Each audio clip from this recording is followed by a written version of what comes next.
The most incredible story ever told doesn't begin with once upon a time, but with, in the beginning, from darkness to light, from chaos to order, we embark on an epic journey that shaped civilizations and continues to echo in our world today. The Old Testament is not just a religious record.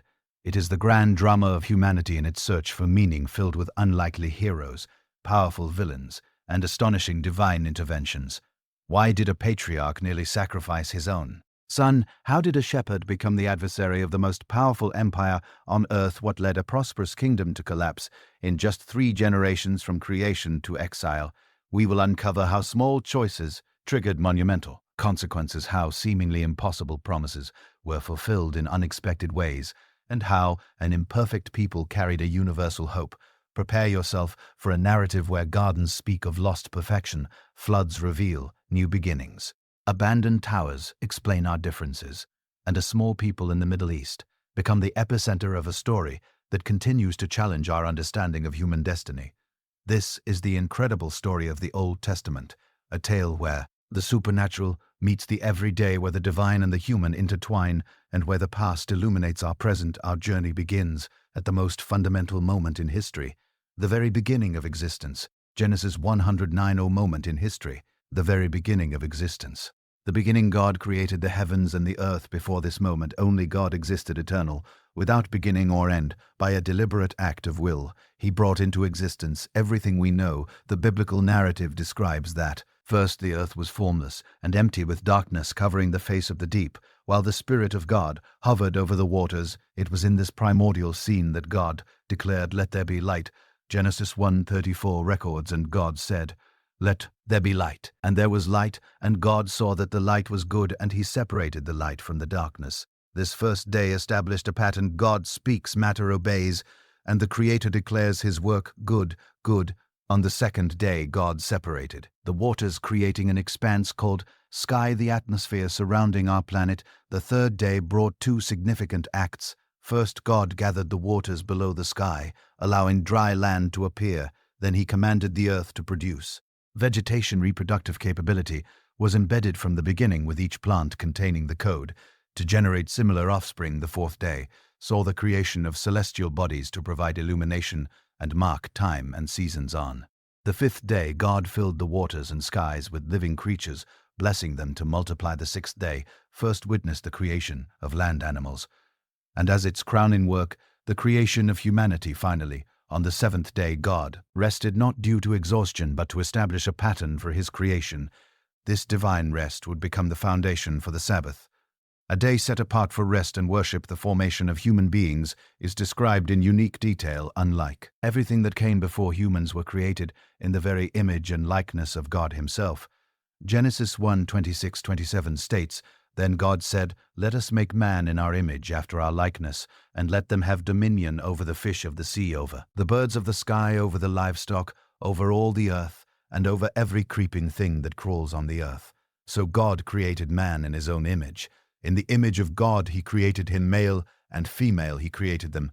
Here we observe 2 fundamental aspects. First, the use of the plural, "let us make," suggesting deliberation within the Godhead. Second, the clear affirmation that both man and woman equally bear the divine image. This image grants humanity intrinsic value and dignity, along with unique capabilities.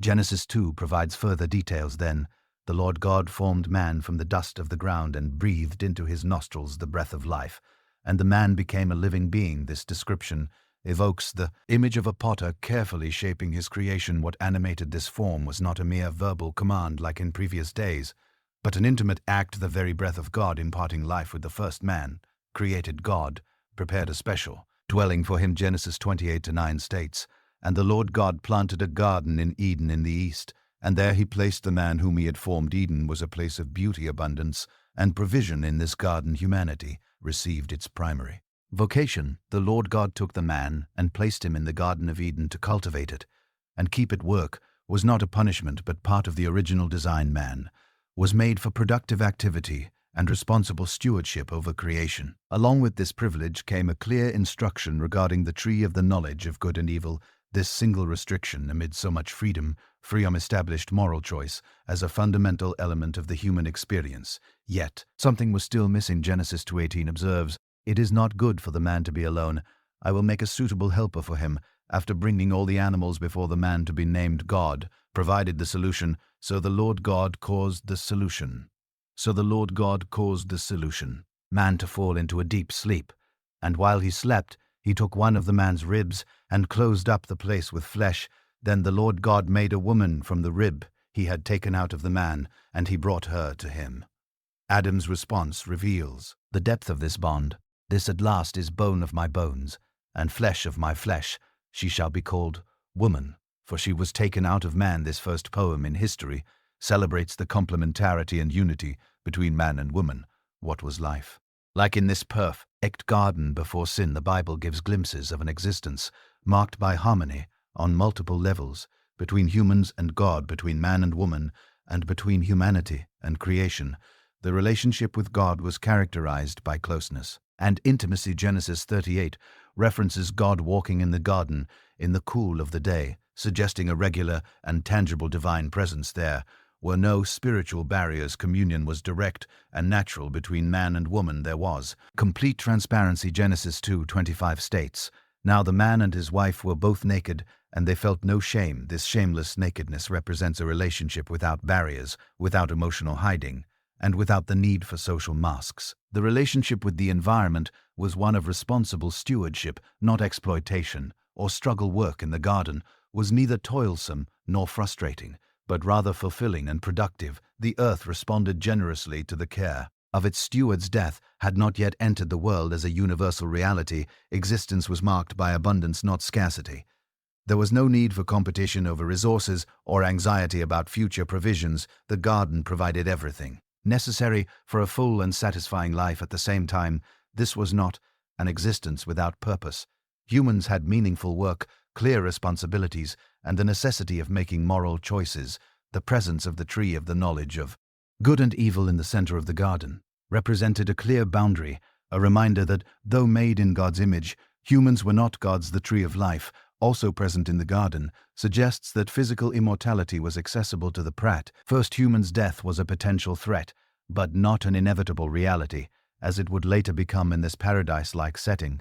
The first couple enjoyed shalom, the comprehensive peace that encompasses physical, emotional, relational, and spiritual well-being. This was God's original design for human life on earth. However, Eden's perfect harmony would not last forever. Genesis 3 introduces a new character. Now the serpent was more cunning than any of the wild animals the Lord God had made. And it said to the woman, did God really say, "You must not eat from any tree in the garden"? The tempter's strategy begins with a subtle distortion of God's word, turning his generous permission into an apparently petty restriction. This verbal manipulation seeks to plant a seed of doubt about God's goodness.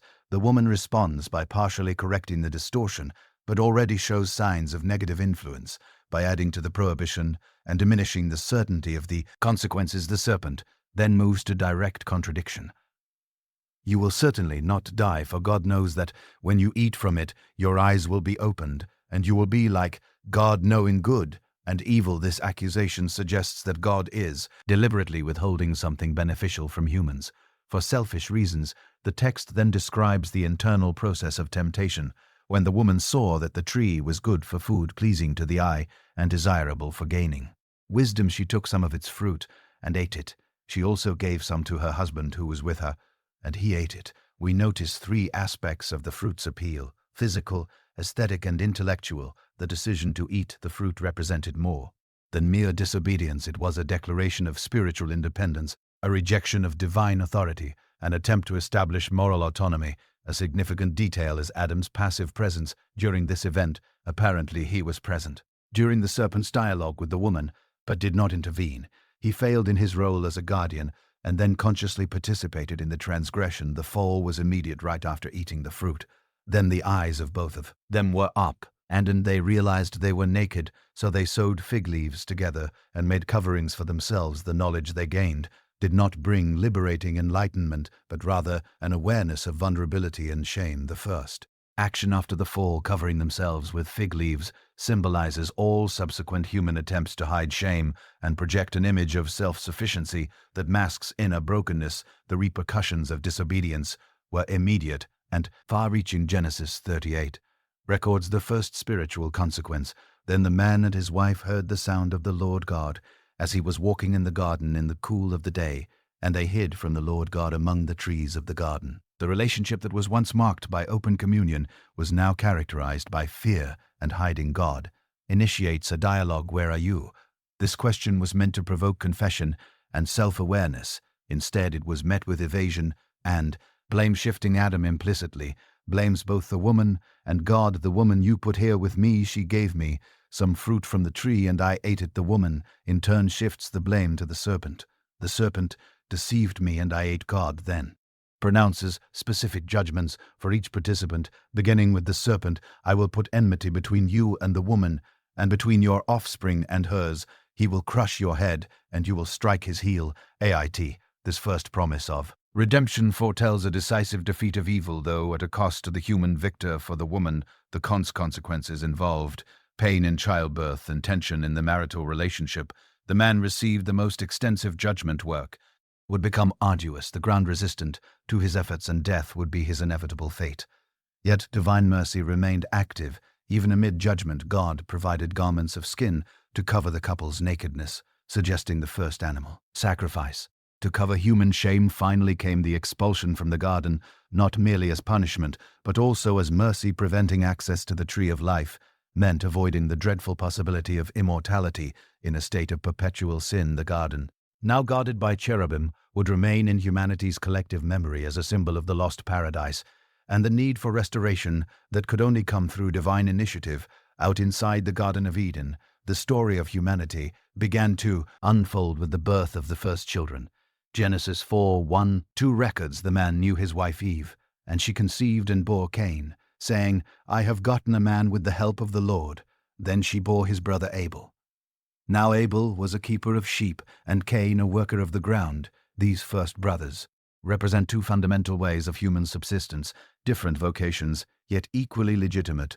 The narrative quickly shifts to an act of worship in the course of time. Cain brought to the Lord an offering of the fruit of the ground, and Abel also brought of the firstborn of his flock and of their fat portions, and the Lord had regard for Abel and his offering, but for Cain and his offering he had no regard. The text does not explicitly explain why Abel's offering was accepted while Cain's was rejected. Possible reasons include the superior quality of Abel's offering, the internal attitude of the worshippers, or the nature of the sacrifice itself. Regardless of the reason, God's differing response exposed issues within Cain's heart. Cain's reaction reveals his character. So Cain was very angry, and his face fell. God then approaches him with counsel and a warning, revealing fundamental truths about the nature of sin, its threatening proximity, its almost personal aggressiveness, and humanity's responsibility to resist it. Tragically, Cain rejects this counsel. Cain said to Abel, his brother, let us go out to the field. And when they were in the field, Cain rose up against his brother Abel and killed him. The first human death was not natural, but a premeditated murder, brother against brother. God's response is immediate. Where is Abel, your brother? Once again, just as with Adam in the garden, God begins with a question, to which he already knows the answer. And once again, he is met with evasion. I do not know. Am I my brother's keeper? The judgment is pronounced with a powerful image. The voice of your brother's blood is crying to me from the ground. The earth, already cursed after the fall, now becomes even more hostile to Cain. The farmer who spilled blood upon the soil would find only barrenness under his hands. Surprisingly, God responds to Cain's concern with a measure of protection, and the Lord put a mark on Cain, lest any who found him should attack him. This act of mercy toward an unrepentant murderer demonstrates the complexity of divine justice. Even in his judgment, God limits violence and preserves life. After his sentence, Cain departed from the divine presence and settled in the land of Nod, whose name means wandering, reflecting his status as a fugitive. Despite the curse upon the land, Cain managed to establish himself, marry, and have descendants. Genesis 4:17 states, Cain knew his wife, and she conceived and bore Enoch. When he built a city, he called the name of the city after the name of his son Enoch. This first mention of urban construction in the Bible marks the beginning of human civilization. The city represented security, stability, and community, precisely what Cain, as a condemned wanderer, desired most. Cain's descendants developed the first technologies and arts. Genesis 40:42-2 records Ar bore a Baal. He was the father of those who dwell in tents and have livestock. His brother's name was Jubal.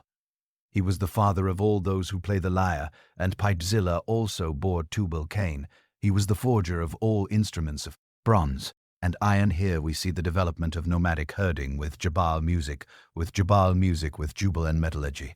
With Tubal-Cain, though separated from God's presence, Cain's lineage demonstrated remarkable ingenuity and cultural creativity, a reflection of the image of God that remained in them despite sin. However, alongside this material progress came moral deterioration. Lamech, a fifth-generation descendant of Cain, introduced polygamy by taking 2 wives. Even more disturbing is his song of the sword in Genesis 4:23-2:24. I have killed a man for wounding me, a young man for striking me. If Cain's revenge is 7-fold, then Elex's is 70-fold. This song reveals a spirit of disproportionate vengeance and glorification of violence. What had been an isolated orb, a terrible act, in Cain became a philosophy of life. In Lamech, violence is a response to minor offenses and pride in the power to inflict harm.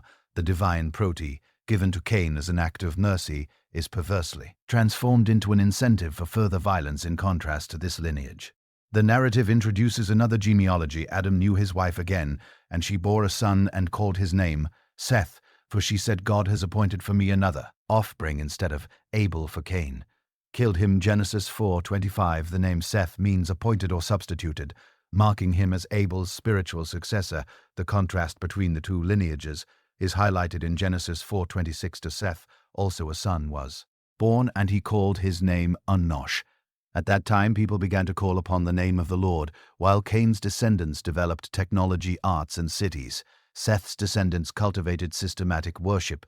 This spiritual division between the lineages would set the pattern for subsequent human history.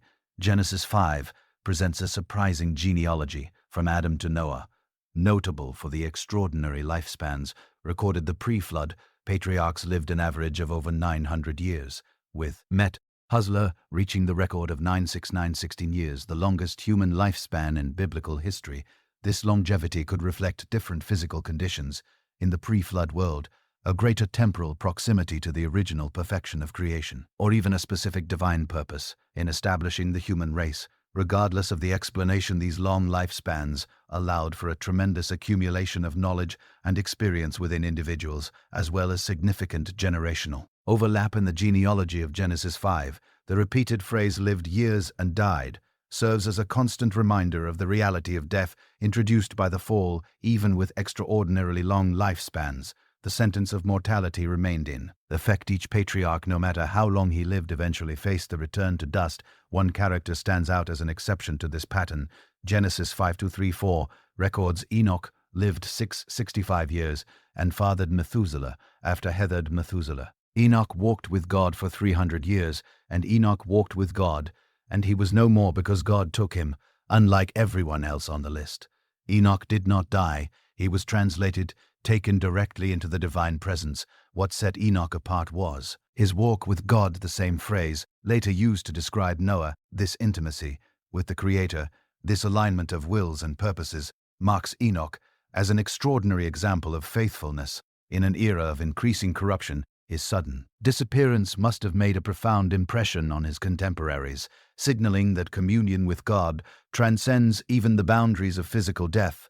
Another notable patriarch is Methuselah, Enoch's son, whose name possibly means when he dies it will come, potentially a proper fire, as the year of his death coincides with the year of the flood. His extraordinary lifespan, 969-9696, instead next an opportunity for repentance to the utmost before global judgment. This genealogy also establishes Noah as a direct descendant of Seth in the lineage of faith, in contrast to the increasingly violent and materialistic families descending from Cain by the time the narrative returns to Noah in Genesis 6. The genealogical context has already established his character as the spiritual heir of a tradition of communion with God. As the human population multiplied, so did wickedness exponentially. Genesis 61:2 introduces one of the most enigmatic episodes in the Bible, when mankind began to multiply on the earth and daughters were born to them, the sons of God. God saw that the daughters of men were beautiful, and they took for themselves wives whomever they chose. Identity of these sons of God has been debated for centuries. Traditional interpretations include one fallen angels, who took on human form, two tyrannical rulers, who established harems, three descendants of Seth, who married women from Cain's lineage, thereby corrupting the separation between the faithful and the unfaithful families. Regardless of the specific interpretation, the result was catastrophic. The Lord saw that human wickedness was widespread on the earth, and that every inclination of the human heart was only evil all the time.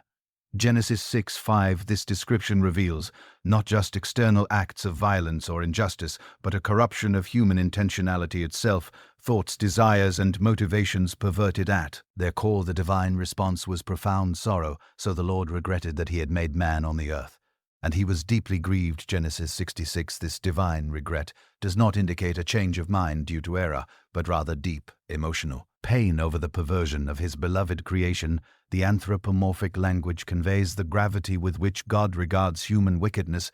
The resulting divine decision was equally severe. Then the Lord said, I will wipe mankind, whom I created, free on the face of the earth, men and animals, creatures that move along the ground, and birds of the sky, for I regret that I have made them. Genesis 6:7. The judgment would include not only the guilty humans, but the entire creation entrusted to their care, a reflection of the interconnectedness established from the beginning between humanity and nature. Amidst this scene of universal corruption, a single ray of hope emerges, but Noah found grace in the eyes of the Lord. Genesis 68. This grace, unmerited favor, would be the foundation for the preservation of the human race. Noah is described as a righteous man, blameless among his contemporaries, who, like Enoch before him, walked with God. Genesis 69. This description does not suggest moral perfection, but relative integrity. In a world universally corrupted, Noah maintained a connection with the Creator and lived according to his principles. The subsequent story would demonstrate that even Noah had weaknesses and failures. His distinction lay in his receptivity to divine grace, not in self-sufficient merit. In response to universal corruption, God revealed to Noah his plan for judgment and salvation. Then God said to Noah, I am going to put an end to all people, for the earth is filled with violence. Because of them, I'm surely going to destroy both them and the earth. So make yourself an ark of gopher wood. Genesis 16:13-14.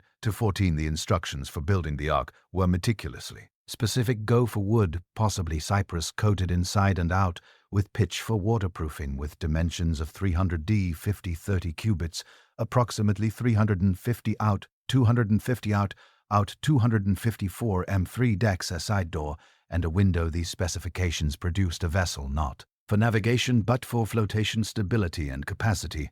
Not speed or maneuverability were the priorities. The construction of this massive boat on dry land, possibly far from any large body of water, must have seemed like madness to Noah's contempt. Oriates Peter later referred to Noah as a preacher of righteousness. 2 Peter 2:5, suggesting that the long years of construction were accompanied by warnings about the coming judgment and calls for repentance, warnings that were universally ignored. Along with the construction instructions, God established the covenant with Noah. But I will establish my covenant with you, and you will enter the ark, you and your sons and your wife and your sons' wives with you. Genesis 6:18. This first explicit mention of a divine covenant in the Bible sets the pattern for future covenantal relationships between God and humanity. Divine initiative, human obedience, specific promises, and preservation amid judgment. The salvation extended to Noah was not only for him and his family, but also included representatives of the animal kingdom, of every living thing, of all flesh. You shall bring 2 of every sort into the ark, to keep them alive with you. They shall be male and female. Genesis 6:19. Clean animals suitable for sacrifice would enter in groups of 7 pairs, while unclean animals in only 1 pair, provision both for the preservation of species and for future sacrificial worship. In response to these extraordinary instructions, Noah's obedience is emphasized thus: Noah did according to all that God commanded him, so he did. Genesis 6:22. This complete obedience stands in stark contrast to the universal rebellion of his contemporaries, and serves as an example of active faith, not merely intellectual agreement, but concrete action based on trust in God's promises. When the construction was completed and the animals were gathered, God gave the final command. Then the Lord said to Noah, Come into the ark, you and all your household, because I have seen that you are righteous before me in this generation. Genesis 70. Noah Noah's family entered the ark 7 days before the rain began, a final period of waiting and preparation before the catastrophe. Then came the flood in the 600th year of Noah's life. In the 2nd month, the 17th day of the month, on that day, all the fountains of the great deep were broken up, and the windows of heaven were opened, and the rain was on the earth 40 days and 40 nights. Genesis 7:11-12. The description suggests not only extraordinary rainfall, but also tectonic upheaval, releasing underground waters, a geological reshaping of the earth. The waters rose for 150 days, covering even the highest mountains. All terrestrial life that breathed outside the ark perished. A universal judgment against universal corruption. But amidst this devastation, a word of hope remains. Then God remembered Noah. Genesis 81. The verb remember does not imply that God had temporarily forgotten, but rather signifies special attention and action in favor of the object of his remembrance, the gradual recession of the waters. The ark landing on the mountains of Ararat, the release of birds to test the conditions, and finally the drying of the earth. All this took more than a year. After more than a year inside the ark, the time had finally come to leave. Genesis 8:15-6 records, Then God spoke to Noah, saying, Go out of the ark, you and your wife, and your sons wives. With you the earth was dry, ready to be inhabited again. A renewed world awaited the family. That God had preserved Noah's first action demonstrated his devotion. Genesis 8:20 tells us, Then Noah built an altar to the Lord, and took of every clean animal and of every clean bird, and offered burnt offerings on the altar before building a house for his family. Noah built an altar for worship. This sacrifice acknowledged both divine mercy and the need for atonement for sin which still persisted. Even in this new creation, God responded with a promise. Genesis 8:1-2 records, I will never again curse the ground for man's sake, although the imagination of man's heart is evil from his youth. Nor will I again destroy every living thing, as I have done while the earth remains seed time and harvest, cold and heat, winter and summer, and day and night shall not cease. God then formally established a covenant. Genesis 9:11 describes thus, I establish my covenant with you, never again shall all flesh be cut off. By the waters of the flood, never again shall there be a flood to destroy the earth. As a sign, God placed the rainbow in the clouds, a visual symbol of the divine promise that each new generation could see and remember. The Noahic covenant included new instructions. First, the reaffirmation of the mission to populate the earth. Second, the permission to eat meat, with one important restriction, but you shall not eat flesh with its life, that is its blood. Genesis 9:4. Finally, the first explicit law regarding homicide. Whoever sheds man's blood, by man his blood shall be shed, for in the image of God he made man. Genesis 9:6. This covenant established divine blessings extended to all humanity. The regularity of the seasons, diverse sources of food, and fundamental principles of justice that would enable civilization to develop in a world still affected by sin. Even Noah, a righteous man who walked with God, was not immune to failure. Genesis 19:21 reports, And Noah began to be a farmer, and he planted a vineyard. Then he drank of the wine, and was drunk, and became uncovered in his tent. This episode illustrates how even heroes of faith can have moments of weakness. The response of Noah's sons reveals fundamental differences in character. Genesis 9:22 tells us, And Ham, the father of Canaan, saw the nakedness of his father and told his 2 brothers. Outside Ham's attitude suggests disrespect for the dignity of the patriarch. In contrast, Genesis 9:23 describes the response of Shem and Japheth. But Shem and Japheth took a garment, laid it on both their shoulders, and went backward and covered the nakedness of their father. Their faces were turned away, and they did not see their father's nakedness. Their approach demonstrates reverence and honor, even when their father was in a moment of weakness. When Noah learned of what had happened, his response was prophetic. Genesis 92:24-27 records, Cursed be Canaan, a servant of servants. He shall be to his brethren. And he said, Blessed be the Lord, the God of Shem, and may Canaan be his servant. May God enlarge Japheth, and may he dwell in the tents of Shem, and may Canaan be his servant. Curiously, the curse fell upon Canaan, the son of Ham, possibly anticipating the character of the future Canaanites. This prophetic declaration would be fulfilled over generations when the Canaanites, descendants of Ham, were subdued by the Israelites. Descendants of Shem, the blessings upon Shem and Japheth also had significant implications. The reference to the Lord, the God of Shem, anticipates the special role of the Semites. In divine revelation, the blessing upon Japheth foresees the geographical expansion of his descendants traditionally associated with Indo-European peoples. This seemingly simple episode established patterns that would reverberate throughout biblical history, demonstrating how attitudes of respect or disrespect toward authority have lasting consequences. Genesis 10 presents a systematic record of humanity's dispersion after the flood. This catalogue of Noah's descendants provides a framework for understanding the origins and relationships among the various peoples of the ancient world. The chapter begins, "These are the generations of the sons of Noah, Shem, Ham, and Japheth. Sons were born to them after the flood." Genesis 1:01. The narrative then systematically catalogues the descendants of each son. The descendants of Japheth, Genesis 10:2-5, are identified with the peoples who settled north and west of Mesopotamia in Asia Minor, the Mediterranean islands, and Europe. Names such as Gor, Madai, and Javan are associated with the Simians, Mai, and Giannean Greeks, respectively. The descendants of Ham, Genesis 10:6-20, are primarily associated with Africa, Egypt, and Ethiopia, and parts of the Middle East, including Canaan. The text gives special attention to Nimrod, Ham's grandson, describing him as a mighty hunter and the founder of major cities in Mesopotamia, including Babel and Nineveh. The Canaanites, descendants of Ham through Canaan, are described with specific geographical boundaries that define the land later promised to the Israelites, an important detail for the early readers of Genesis. Finally, the descendants of Shem, Genesis 10:213-1, are catalogued with emphasis on EBA, possibly the origin of the term Hebrews, and the ancestors of the Aramaic and Arab tribes. Shem's lineage was particularly significant as the ancestral line of Abraham and consequently the people of Israel. The chapter concludes, "These are the families of the sons of Noah, according to their generations in their nations. From these the nations spread across the earth after the flood." Genesis 10:32. This table of nations establishes the fundamental unity of the human race, all descending from Noah and ultimately from Adam. This genealogical catalogue served crucial purposes. It placed Israel within the broader context of the nations, provided a framework for understanding Israel's interactions with neighboring peoples, established the legitimacy of future Israelite conquests, and set the stage for the calling of Abraham, who would become a channel of blessing to all the families of the earth, while Genesis 10 provides an overview of human dispersion after the flood. Genesis 11 explains how and why this dispersion occurred.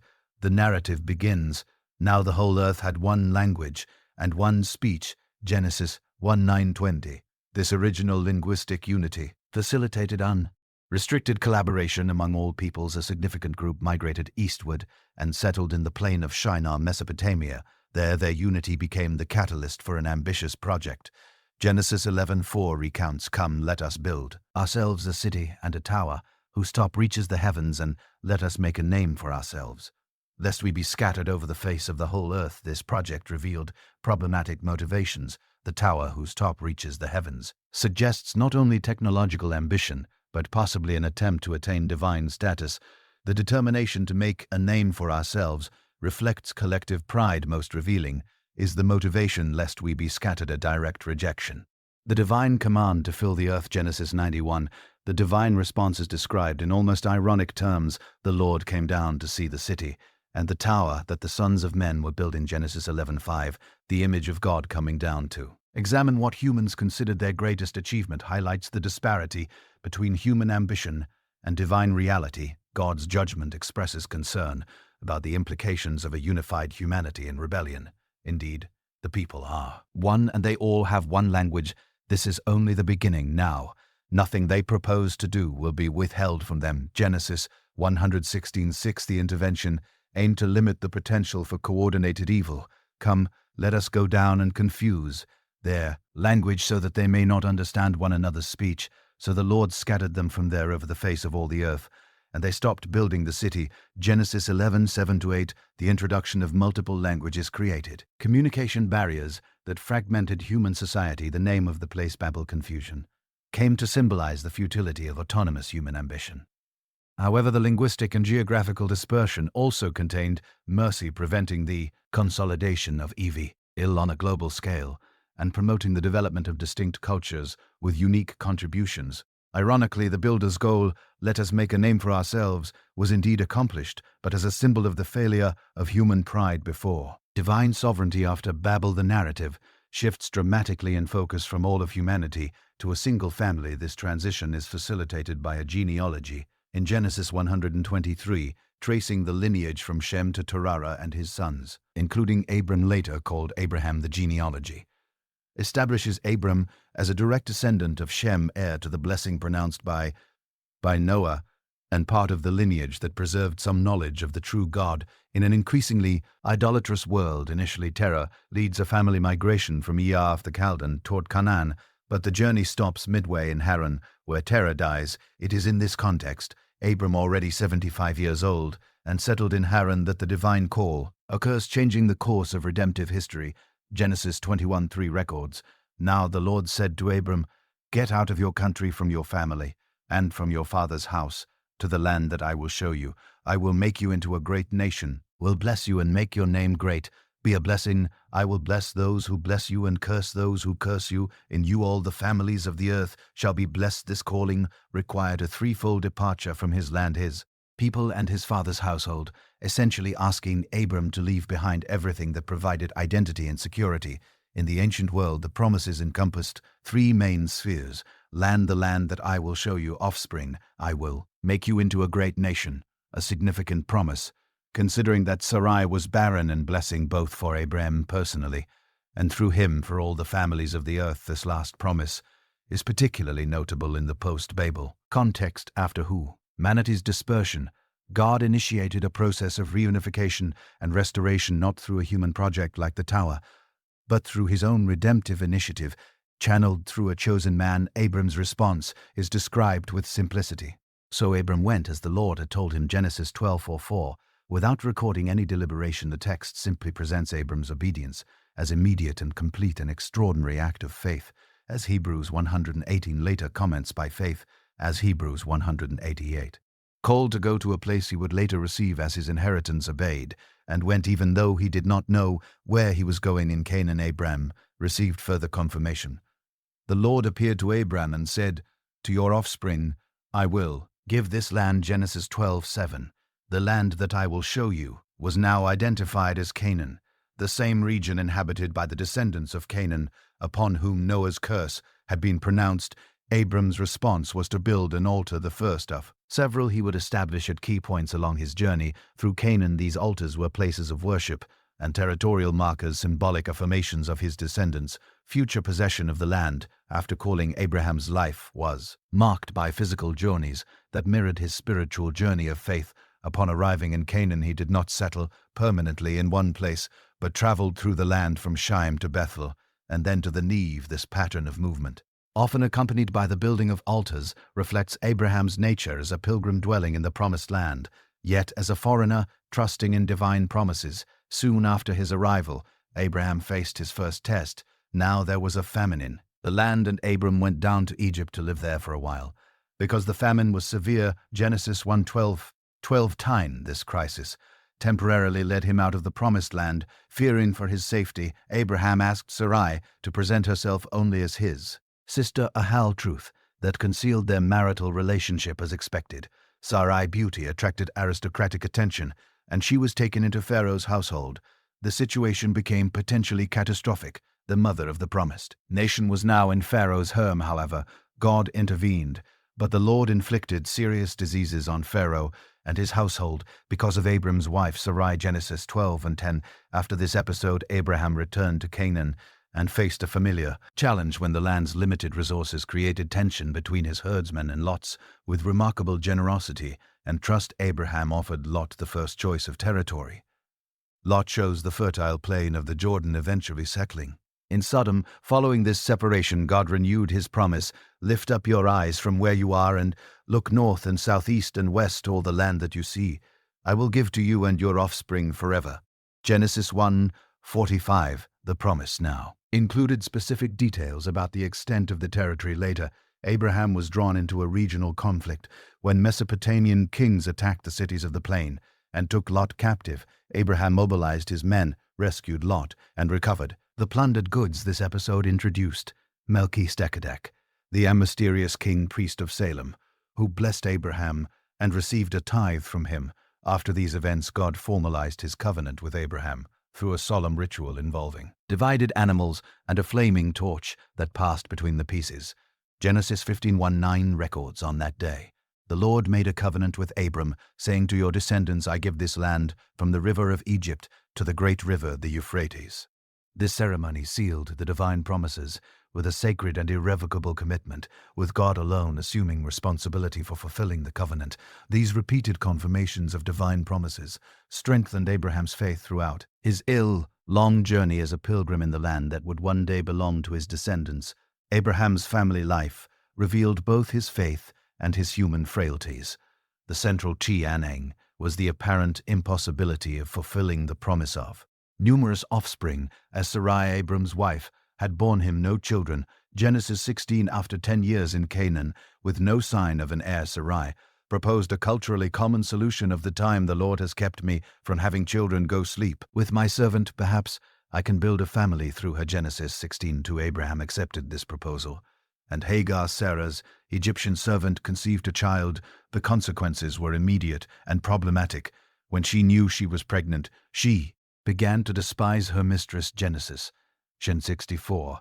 The relationship between the two women quickly deteriorated, with Sarai treating Hagar so harshly that the servant fled into the wilderness. There an angel of the Lord found Hagar and instructed her to return and submit to Sarai, also promising, "I will increase your descendants so much that they will be too numerous to count." Genesis 16:10. Hagar returned and gave birth to Ishmael. When Abraham was 86 years old, 13 years later, God appeared to Abraham again, reaffirming his covenant and introducing significant changes. First names were changed. Abraham, exalted father, became Abraham, father of multitudes, and Sarai became Sarah, both reflecting the promise of numerous descendants. Second, circumcision was instituted as a physical sign of the covenant, to be practiced by all males in Abraham's household. Third, and most astonishingly, God specifically promised that Sarah would bear a son within the following year. Despite her old age, Abraham's initial reaction was one of disbelief. Then Abraham fell on his face and laughed and said in his heart, "Shall a child be born to a man who is 100 years old? And shall Sarah, who is 90 years old, bear a child?" Genesis 17:17. He suggested that Ishmael be considered the heir to the promise, but God insisted, "Sarah, your wife, shall bear you a son, and you shall call his name Isaac. I will establish my covenant with him, an everlasting covenant for his descendants after him." In Genesis 17:19, shortly after, 3 mysterious visitors appeared to Abraham, and one of them, identified as the Lord himself, reaffirmed the promise of a son. Sarah, listening at the entrance of the tent, also laughed in disbelief, but was gently rebuked. "Is anything too hard for the Lord?" Genesis 18:14. As promised, Sarah conceived and gave birth to Isaac when Abraham was 100 years old, and she was 90. The name Isaac, he laughs, immortalized the transformation of laughter from disbelief into joy. Sarah exclaimed, "God has made me laugh, and all who hear will laugh with me." In Genesis 2:16, however, the arrival of the promised son created new family tensions. During Isaac's week in feast, Sarah saw Ishmael mocking him, which led her to demand, "Cast out this bondwoman and her son, for the son of this bondwoman shall not be heir with my son Isaac." Genesis 21:10. Though painful for Abraham, this demand received divine approval, with the promise that God would also make Ishmael into a great nation. The ultimate test of Abraham's faith came when God asked the unthinkable, "Take your son, your only son, Isaac, whom you love, and go to the land of Moriah. Offer him there as a burnt offering on one of the mountains I shall show you." On Genesis 2:22.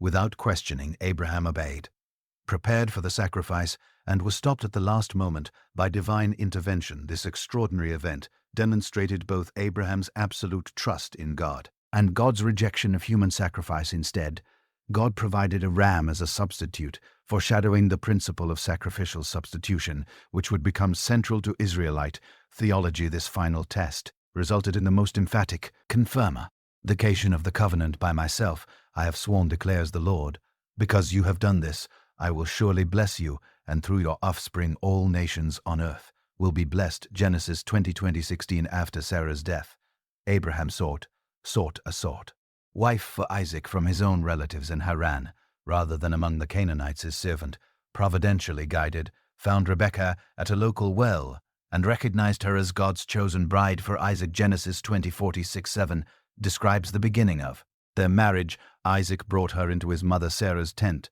He took Rebekah, and she became his wife, and he loved her like Sarah before her. Rebekah was barren. Genesis 25:21 states, Isaac pleaded with the Lord on behalf of his wife because she was barren, and the Lord heard his prayer, and Rebekah conceived. However, the answer to prayer came with a complication. The children struggled together within her. Genesis 25:22. Seeking divine understanding, Rebekah received a crucial prophecy. 2 nations are in your womb. 2 peoples shall be separated from your body. 1 people shall be stronger than the other, and the older shall serve the younger. Genesis 252:3. The twins were born with contrasting characteristics. Esau, the firstborn, was red and covered with hair like a garment. Genesis 25:25. While Jacob was born, grasping his brother's heel. These physical differences foreshadowed differences in temperament and lifestyle. As the boy grew up, Esau became a skillful hunter, a man of the field, while Jacob was a quiet man dwelling in tents. Genesis 25:27. This contrast extended to parental favoritism. Isaac loved Esau because he ate of his game, but Rebekah loved Jacob. Genesis 25:28. This division created fertile ground for future family conflicts. The first significant confrontation occurred when Esau, returning from the field exhausted, found Jacob cooking stew. Jacob took advantage of his brother's vulnerability. Sell me your birth right now, man, is Genesis 25:31. Esau, prioritizing immediate gratification over future blessings, replied, Look, I am about to die. What good is my birthright to me? Genesis 25:32. This reckless exchange revealed that Esau despised his birthright. Look, Genesis 2:53-44. Years later, when Isaac was old and blind, he decided to give his final blessing to Esau. Rebekah, overhearing this plan and remembering the divine prophecy about her sons, orchestrated a deception. She disguised Jacob as Esau, prepared food resembling Isaac's favorite game, and instructed Jacob to present himself as the firstborn. This deception worked, and Isaac bestowed upon Jacob the blessing intended for Esau. Let people serve you, and nations bow down to you. Cursed be everyone who curses you, and blessed be those who bless you. Genesis 27:2-89. When Esau discovered the deception, his reaction was one of bitter anguish. Esau cried out with an exceedingly great and bitter cry, and said to his father, Bless me too, my father. Genesis 27:34. Isaac, realizing the blessing's irreversibility, offered Esau a secondary blessing, foreseeing a life of struggle, but eventual freedom from his brother's yoke. Esau then hated Jacob because of the blessing and vowed to kill him after Isaac's death. Aware of this threat, Rebekah arranged for Jacob to flee to her brother Laban in Haran, ostensibly to find a wife, but in reality to save his life. Thus the heir of the promise departed as a fugitive, leaving behind the comforts of home to face an uncertain future. This complex family narrative reveals how God fulfills his purposes even through human failures, parental favoritism, exploitation of weakness, deliberate deception. None of these are condoned, yet all are incorporated into the unfolding of the divine plan foretold before the twins were born. Jacob's journey to Haran was marked by a divine encounter that transformed his spiritual understanding at Beth. During the night, he dreamed of a ladder set up on the earth with its top reaching to heaven, and the angels of God were ascending and descending on it. Genesis 28:12. Above the ladder stood the Lord, who reaffirmed the Abrahamic covenant. I am the Lord, God of Abraham your father, and the God of Isaac. The land on which you lie, I will give to you and your descendants. Genesis 28:13. Waking up, Jacob recognized the uniqueness of the place. Surely the Lord is in this place, and I did not know it. Genesis 28:16. He set up a memorial pillar and made a vow conditioned on divine care during his journey, a sign of emerging faith still in its early stages compared to the sure trust he would develop later. Upon arriving in Haran, Jacob met Rachel, Laban's daughter, and immediately fell in love. He agreed to work 7 years to marry her, a period that seemed to him but a few days because of the love he had for her. Genesis 29:20. However, on the wedding night, Laban substituted Rachel with her older sister Leah. When Jacob discovered the deception the next morning, Lan justified him himself. It is not so done in our country to give the younger before the firstborn. Genesis 29:26. A significant irony considering how Jacob had supplanted his own older brother. Jacob agreed to work another seers for Rachel, eventually marrying both sisters over time through his wives and their maid servants. Hethered 11 sons and 1 daughter during his stay in Haran. These sons would become the founders of the 12 tribes of Israel, with Joseph later producing 2 tribes through his sons. After 20 years in Haran, Jacob decided to return to Canaan. His departure was complicated by Laban's reluctance to let him go, as he had greatly prospered through Jacob's work. Eventually, Jacob left secretly, and when Laban caught up with him, they established a non-aggression pact marked by a heap of stones called Galed Heap of Witness. Jacob's most intimidating challenge was the impending reunion with Esau, who had sworn to kill him 20 years earlier. Sending messengers ahead, Jacob received alarming news that Esau was coming to meet him with 400 men. In fear, Jacob divided his group into 2 camps, so at least one might escape, sent substantial gifts to appease his brother, and then spent a memorable night wrestling with a mysterious visitor. Genesis 3:20-23 describes this transformative encounter. So Jacob was left alone, and a man wrestled with him till daybreak. The man asked him, "What is your name?" "Jacob," he answered. Then the man said, "Your name will no longer be Jacob, but Israel, because you have struggled with God and with humans and have prevailed." This name change reflected an inner transformation from Jacob, supplanter, to Israel, he who struggles with God, or Prince of God. The deceiver, who had obtained blessings through cunning, now received a blessing directly after an honest struggle, limping due to a hip injury sustained during the encounter Jacob faced. Esau, no longer relying solely on his own craftiness, but as one who had met God face to face. Surprisingly, the meeting with Esau was marked by reconciliation, not violence. Esau ran to meet him, embraced him, threw his arms around his neck and kissed him, and they wept. Genesis 3:33. After this emotional reunion, the brothers went their separate ways, Esau returning to Sarah and then in Shim. Jacob's life in Canaan was marked by further trials: the rape of his daughter Dinah, the excessive vengeance of his sons against Sheen, the death of his beloved Rachel during Benjamin's birth, and Reuben's disgraceful behavior with Bilhah. However, he also experienced moments of spiritual renewal, such as his return to Bethel, where God reaffirmed the name change, and covenant promises among Jacob's 12 sons. Joseph held a special place. Now Israel loved Joseph more than any of his other son, because he was the son of his old age, and he made him a robe of many colors. Genesis 3:33. This favoritism, combined with Joseph's dreams foretelling his future authority over the family, intensified his brothers' jealousy so that they could not speak peaceably to him. Genesis 37:4. Their hostility culminated when Joseph sent by his father to check on his brothers grazing the flocks far from home. Home was attacked by them. "Here comes that dreamer," they said. "Come now, let's kill him and throw him into one of these sisters." Genesis 37:1. 19:20. Reuben intervened to save Joseph's life by proposing that they throw him into a nest alive, intending to secretly rescue him later before Reuben could carry out his plan. Judah suggested an alternative, selling Joseph to passing Ishmaelite merchants for 20 pieces of silver.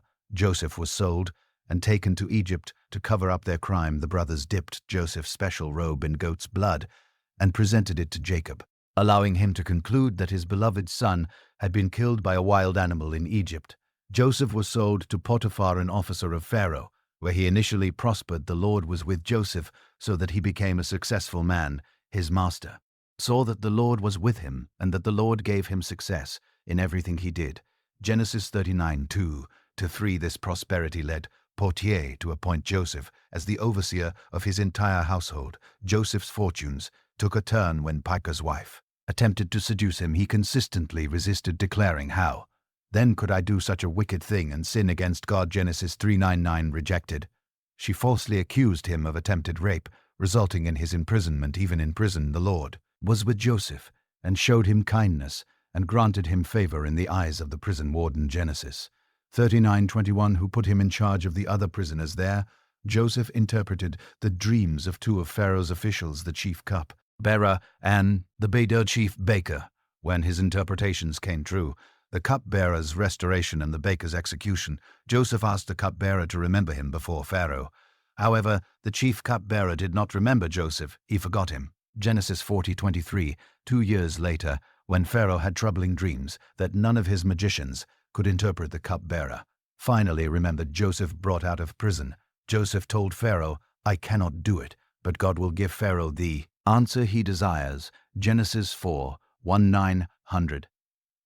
He desires, Genesis 4:166. He then interpreted the dreams as predicting 7 years of abundance, followed by 7 years of severe famine, and he recommended that Pharaoh appoint someone to oversee the storage of grain during the Usqua. Plentiful years impressed by Joseph's wisdom, Pharaoh appointed him to this exact position. "See, I have set you over all the land of Egypt." Genesis 41:41. At the age of 30, Joseph was transformed from a prisoner into the prime minister, receiving Pharaoh's signet ring, fine garments, a gold necklace, an official chariot, and an Egyptian name, Zapan-Paneah. He was also given a wife from the aristocracy, Asenath, who bore him 2 sons, Manasseh and Ephraim, as Joseph had predicted. 7 years of great abundance were followed by a devastating famine that extended far beyond Egypt. When scarcity reached Canaan, Jacob sent 10 of his sons to Egypt to buy grain, keeping only Benjamin, Rachel's other son, at home in Egypt. The first brothers did not recognize Joseph, who now appeared entirely Egyptian in both appearance and position, but he recognized them without revealing his identity. Joseph tested them by accusing them of being spies and demanding that they bring their youngest brother as proof of their honesty. He kept Simeon as a hostage and secretly returned their money in their grain sacks. When the famine persisted, Jacob reluctantly allowed Benjamin to accompany his brothers to Egypt with Judah, offering himself as a guarantee for his safety on their second visit. Joseph hosted his brothers for a meal in his home, becoming emotional upon seeing Benjamin as a final test. He ordered that his silver cup be hidden in Benjamin's attack and then sent guards to discover the supposed theft. When Benjamin was seemingly caught stealing, Judah offered to stay as a slave in his place, explaining that losing another son of Rachel would surely kill their elderly father. This act of self-sacrifice demonstrated a transformation in the brothers' character, particularly in Judah, who years earlier had suggested selling Joseph. Moved by this development, Joseph finally revealed his identity. "I am Joseph, your brother, whom you sold into Egypt." Genesis 45:4. Facing his brother's shock and fear, he offered forgiveness and a providential interpretation of events. "Do not be distressed for selling me here, because it was to save lives that God sent me ahead of you." Genesis 45. Joseph then invited his entire family to live in Egypt under his protection for the remaining 5 years of famine. With Pharaoh's blessing, Jacob and his whole household, 70 people, migrated to Egypt and settled in the fertile region of Goan. Jacob's reunion with his long-lost son was deeply emotional. Israel said to Joseph, "Now I am ready to die, since I have seen your face, and you are still alive." Genesis 46:30. The patriarch lived another 17 years in Egypt before passing away, after blessing all his sons, especially Joseph's 2 sons, incorporating them as full-fledged tribes of Israel. Before his death, Jacob made Joseph promise to bury him, not in Egypt, but in the family cave at Melah in Canaan. This promise fulfilled with a massive funeral procession underscored the conviction that despite their prosperity in Egypt, the true land of Israel was in Canaan, according to God's divine promise. Years later, when Joseph was also near death, he expressed the same conviction. "I am about to die, but God will surely visit you and bring you up out of this land to the land he promised, on oath to the land he promised, on oath to Abraham, Isaac, and Jacob." Genesis 50:24. He then made his relatives swear that when God delivered them, they would carry his bones back to Canaan, an act of faith in God's promises, which would be fulfilled centuries later during the Exodus. Thus, the narrative of the patriarchs ends with Israel, the family, temporarily displaced from Israel, the land, yet with the firm conviction that God's promises remained valid and would one day be fully realized. The descendants of Jacob prospered tremendously in Egypt. Exodus 1:7 records the Israelites were fruitful and multiplied greatly and became exceedingly numerous, so that the land was filled with them. This extraordinary rate of growth fulfilled God's promise to make Abraham into a great nation. However, this prosperity triggered a hostile reaction. Exodus 1-8 marks the turning point. Then a new king who did not know about Joseph came to power in Egypt. This Pharaoh, with no memory of Joseph's service, saw only a growing threat in the expanding Israelite population. His strategy was calculated oppression. Exodus 1:1 states, so they put slave masters over them to oppress them. With forced labor, the Israelites were subjected to harsh labor building Pharaoh's supply cities. When this tactic failed, the more they were oppressed, the more they multiplied. Exodus 1:12. Pharaoh adopted extreme measures. First, he ordered Hebrew midwives to secretly kill all newborn boys. When they disobeyed, Pharaoh issued a public decree: every boy that is born you must throw into the river. Exodus 1:22. It was in this context of genocide that Moses was born. Exodus 2:2 states, the woman conceived and gave birth to a son. When she saw that he was a fine child, she hid him for 3 months. When hiding him was no longer possible, his mother devised a desperate plan. She got a papyrus basket for him and coated it with tar and pitch. Then she placed the child in it and put it among the reeds along the bank of the Nile. Exodus 2:3. Providentially, Pharaoh's daughter found the baby and decided to save him. The child's sister, Miriam, suggested a Hebrew nurse, his own mother. Thus his mother was paid to nurse her own son, who would later be raised by Pharaoh's daughter. The princess named him Moses, saying, I drew him out of the water. Exodus 2:10. Moses grew up with extraordinary privileges, receiving an Egyptian education while retaining his Hebrew identity. At the age of 40, this internal conflict dramatically surfaced when Moses killed an Egyptian who was beating a Hebrew. When his act was discovered, he fled to Midian, where he married Zipporah, the daughter of Jethro, and spent the next 40 years as a shepherd, a silent preparation for leading the people of Israel. After 4 decades in the wilderness, Moses' life followed an established pattern until an extraordinary encounter. Exodus 3:2 recounts, the angel of the Lord appeared to him in a flame of fire from the midst of a bush. Moses looked, and behold, the bush was burning with fire, but the bush was not consumed. As Moses approached, God called him by name and demanded reverence. Do not come any closer. Take off your sandals, for the place where you are standing is holy ground. Exodus 3:5. The divine message was direct. I have surely seen the affliction of my people. Therefore I have come down to deliver them. Exodus 3:7-8. Then came Moses, calling, Now go, for I am sending you to Pharaoh to bring my people out. Exodus 3:10. Moses was reluctant, raising several objections. When he asked for God's name, he received a profound response. I am who I am, thus you shall say to the children of Israel, I am has sent me to you. Exodus 3:14. This name conveys self-existence and immutability. Even after this revelation, Moses continued to resist until God appointed Aaron, his brother, as his spokesperson. Upon returning to Egypt, Moses and Aaron gathered the elders of Israel, performed the divine signs, and delivered the elders' message of deliverance. The people believed, but the initial confrontation with Pharaoh had devastating results to the demand, Let my people go. Exodus 51. Pharaoh responded with contempt, Who is the Lord that I should obey his voice? I do not know the Lord, nor will I let Israel go. Exodus 52. He imposed harsher labor conditions, requiring the same brick production without providing straw. This worsening oppression led the people to turn against Moses, who, in turn, cried out to God. Anguish, the deliverer, was learning that redemption would not come easily, and that even those being freed would respond with doubt. God answered Moses' plea with reassurance. Now you shall see what I will do to Pharaoh, for with a strong hand he will let them go. Exodus 61. The stage was set for an extraordinary display of divine power. The first plague came after Pharaoh refused to release the Israelites. Moses struck the waters of the Nile with his staff, and Exodus 7:20-21 records. All the water in the river was turned to blood.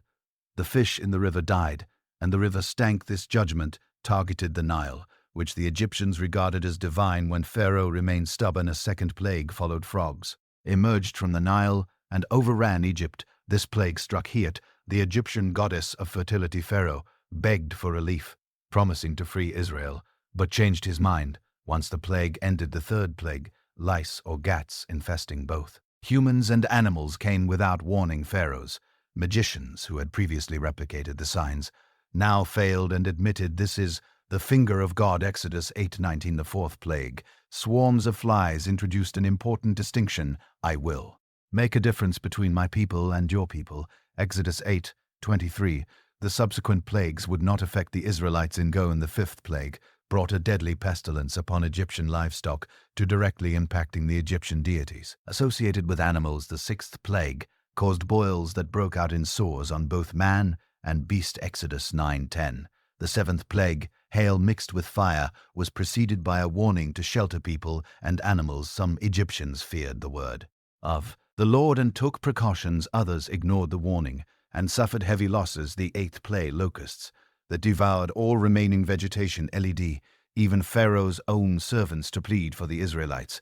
Released. The ninth plague brought thick darkness for 3 days, while all the children of Israel had light. Exodus 10:23, a direct attack on Ra, the Egyptian sun god, when Pharaoh still refused to let the people go completely. The final plague, the death of all firstborn in Egypt, was announced. This plague would be a judgment on all the gods of Egypt. Exodus 12:12. Preparations for this plague introduced the Passover, a lamb for each household, its blood applied to the doorposts, and its meat eaten with bitter herbs and unleavened bread. The blood was crucial. When I see the blood, I will pass over you. Exodus 12:13.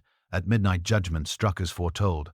There was a great cry in Egypt, for there was no house where there was not one dead. Exodus 12:30. Finally, defeated Pharaoh commanded, "Rise, go out from among my people." Exodus 12:31. The 10 plagues demonstrated that the God of Israel was superior to all the gods of Egypt, controlling every aspect of nature that the Egyptians attributed to various deities. The Israelites departed Egypt in haste as instructed. They asked the Egyptians for silver, gold, and clothing, and they gave them what they requested. Exodus 12:35 or 36. This plunder represented compensation for centuries of forced labor. The Exodus involved an enormous number of people, about 600,000 men on foot, besides children. Exodus 12:37, including women and children.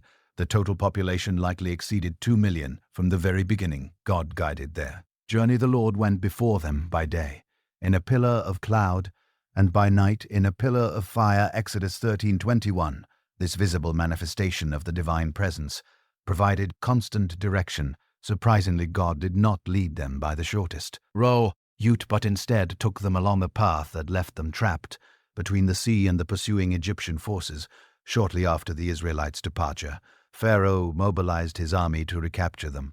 Seeing the Egyptians approaching, the Israelites panicked. "Were there no graves in Egypt, that you have taken us away to die in the wilderness?" Exodus 14:11. Moses responded with faith, "Do not be afraid. Stand still and see the salvation of the Lord. The Lord will fight for you." Exodus 14:13-14. What followed is one of the most dramatic divine interventions ever recorded. Exodus 14:14, 21-22 describes Moses stretched out his hand over the sea, and the Lord caused the sea to go back by a strong east wind all that night and made the sea into dry land, and the waters were divided, so the children of Israel went into the midst of the sea on dry ground, and the waters were a wall to them. On their right hand and on their left the Egyptians pursued Israel into the dry seabed, but God threw the Egyptian army into confusion. Exodus 14:24. Once Israel had safely crossed, the waters returned, covering the chariots and horsemen of Pharaoh's entire army. Exodus 14:28. This decisive victory demonstrated God's absolute power. Israel saw the great work that the Lord had done against the Egyptians, and the people feared the Lord and believed. Exodus 14:31. In response, once Moses and the Israelites sang a song of celebration, and Miriam led the women with tambourines and dancing. This miraculous crossing became the defining event in Israel's national memory, repeatedly referenced as the ultimate demonstration of God's redeeming power. The euphoria of victory soon gave way to the practical challenges of life in the wilderness.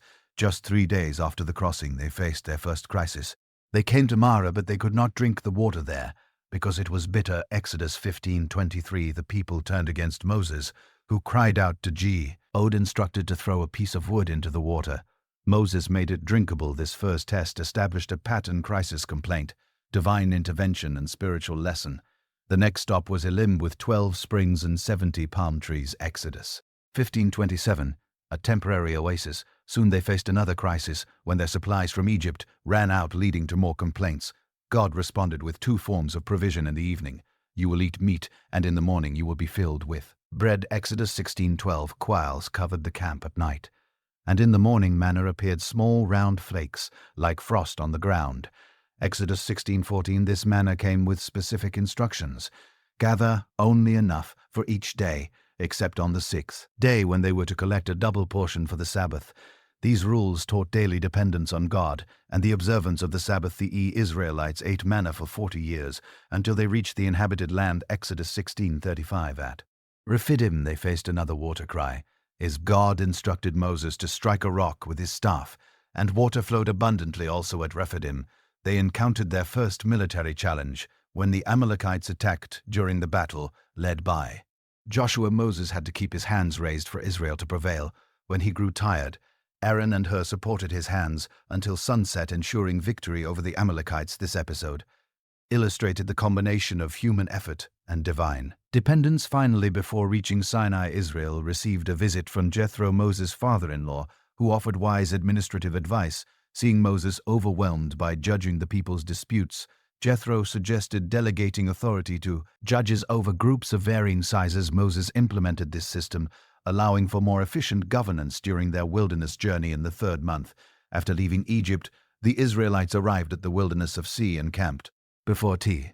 E. Mountain. Exodus 19:30-4 records, Moses went up to God, and the Lord called to him from the mountain, saying, "This is what you shall say to the house of Jacob, and tell the children of Israel, you have seen what I did to the Egyptians, how I carried you on eagle wings and brought you to myself." This prelude established the foundation for God's covenant proposal, not based on Israel's merits, but on God's grace and power demonstrated in their deliverance from Egypt. The divine proposal followed. "Now, if you will diligently listen to my voice and keep my covenant, then you will be my treasured possession among all peoples. You shall be to me a kingdom of priests and a holy nation." Exodus 19:50-6. This offer presented a special relationship with a dual purpose.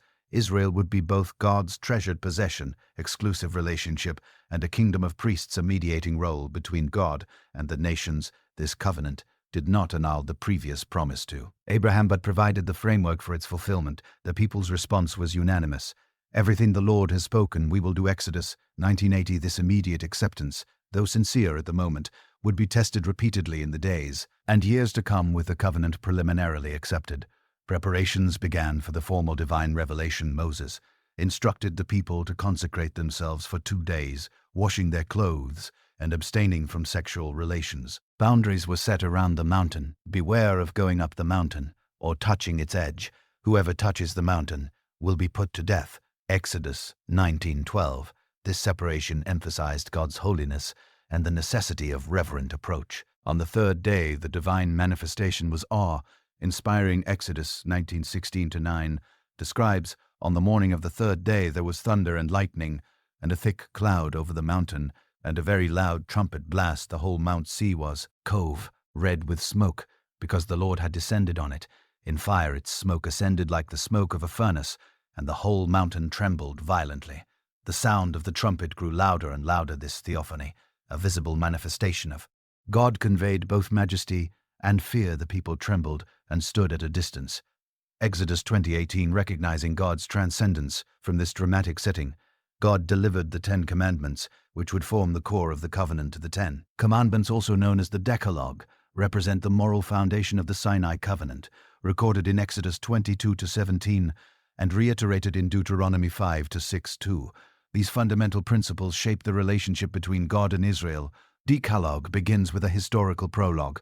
I am the Lord your God, who brought you out of the land of Egypt, out of the house of slavery." Exodus 22. This crucial introduction establishes that the commandments are not arbitrary demands, but a fitting response to a God who has already demonstrated grace and deliverance. Obedience was to be motivated by gratitude, not merely fear. The commandments can be divided into 2 main categories. The first 4 regulate the relationship with God, while the last 6 govern human relationships. The first commandment establishes exclusivity. "You shall have no other gods before me." Exodus 23. In the context of prevailing polytheism, this requirement of monolatry, exclusive worship, even without denying the existence of other gods, was revolutionary. Eventually, this exclusivity would evolve into full monotheism, the assertion that other gods simply do not exist.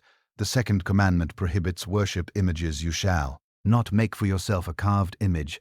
Exodus 24. This prohibition radically distinguished Israel from neighboring cultures, where idols and divine representations were central to worship. It prevented both the degradation of the concept of divine Yahweh and the temptation to manipulate God through magical practices, the third commandment, safeguards the divine name, you shall not take the name of the Lord your God in vain, Exodus 27. Beyond forbidding perjury and blasphemy, this commandment demanded reverence for God's character and reputation. His name represented his revealed essence, the fourth commandment. Command Sabbath observance. Remember the Sabbath day to keep it holy, Exodus 28.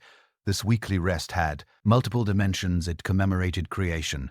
Exodus 20:11 reminded the people of their deliverance from slavery.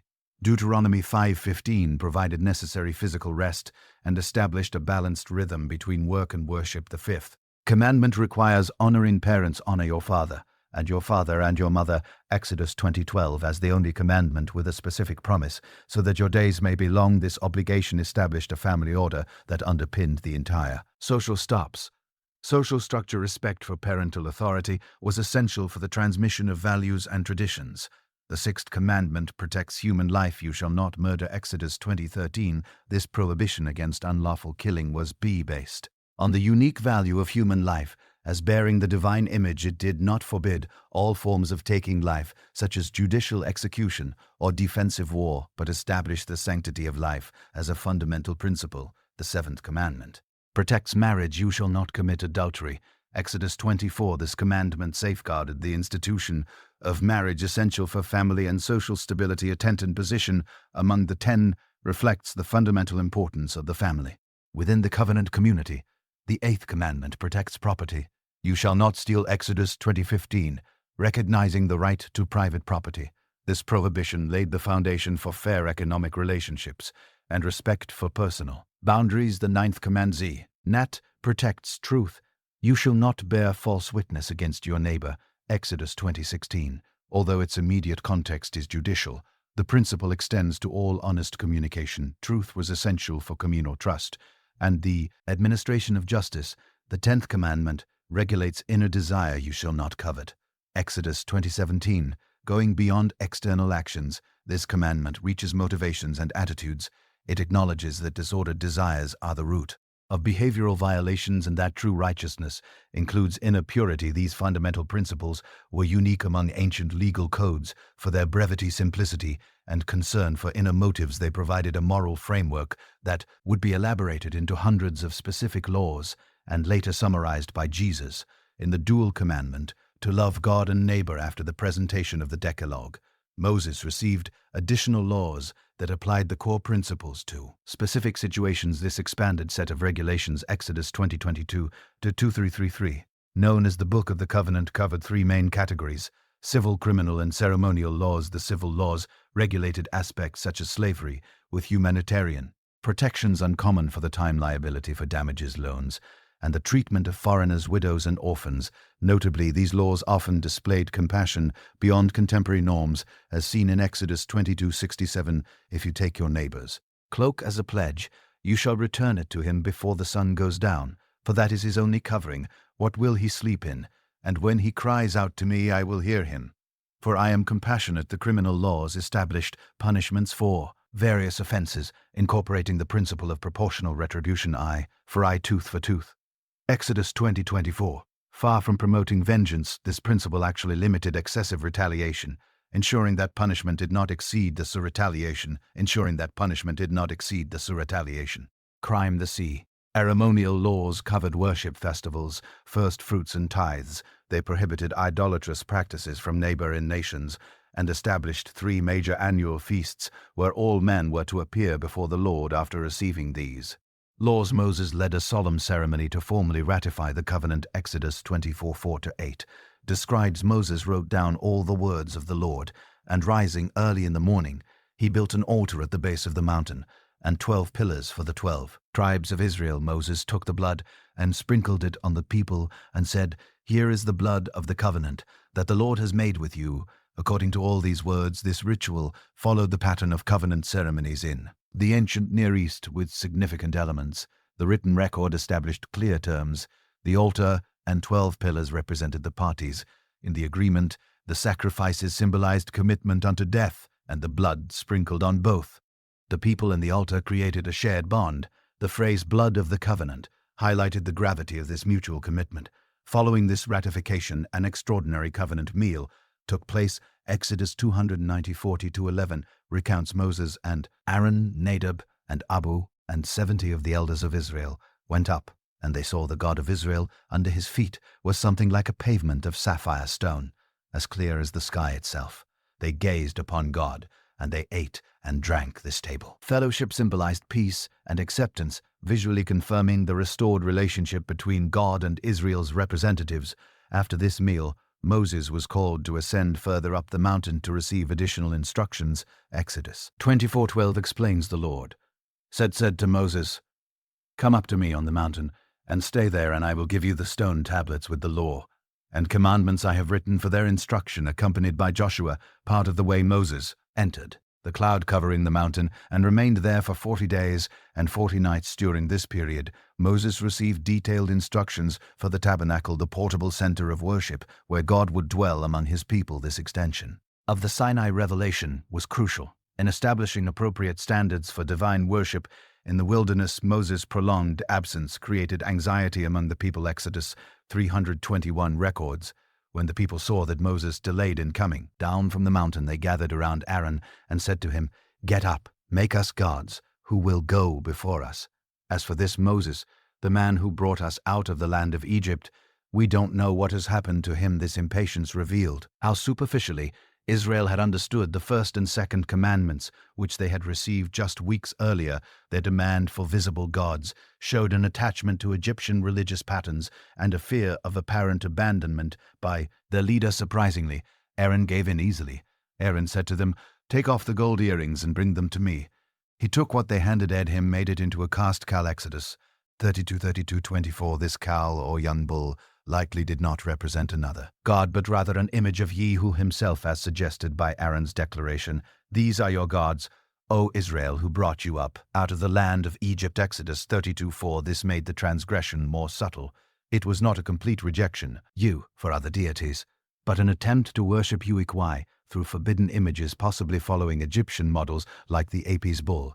Aaron even tried to legitimize the syncretistic practice by proclaiming, "Tomorrow there will be a festival to the Lord." Exodus 32:5.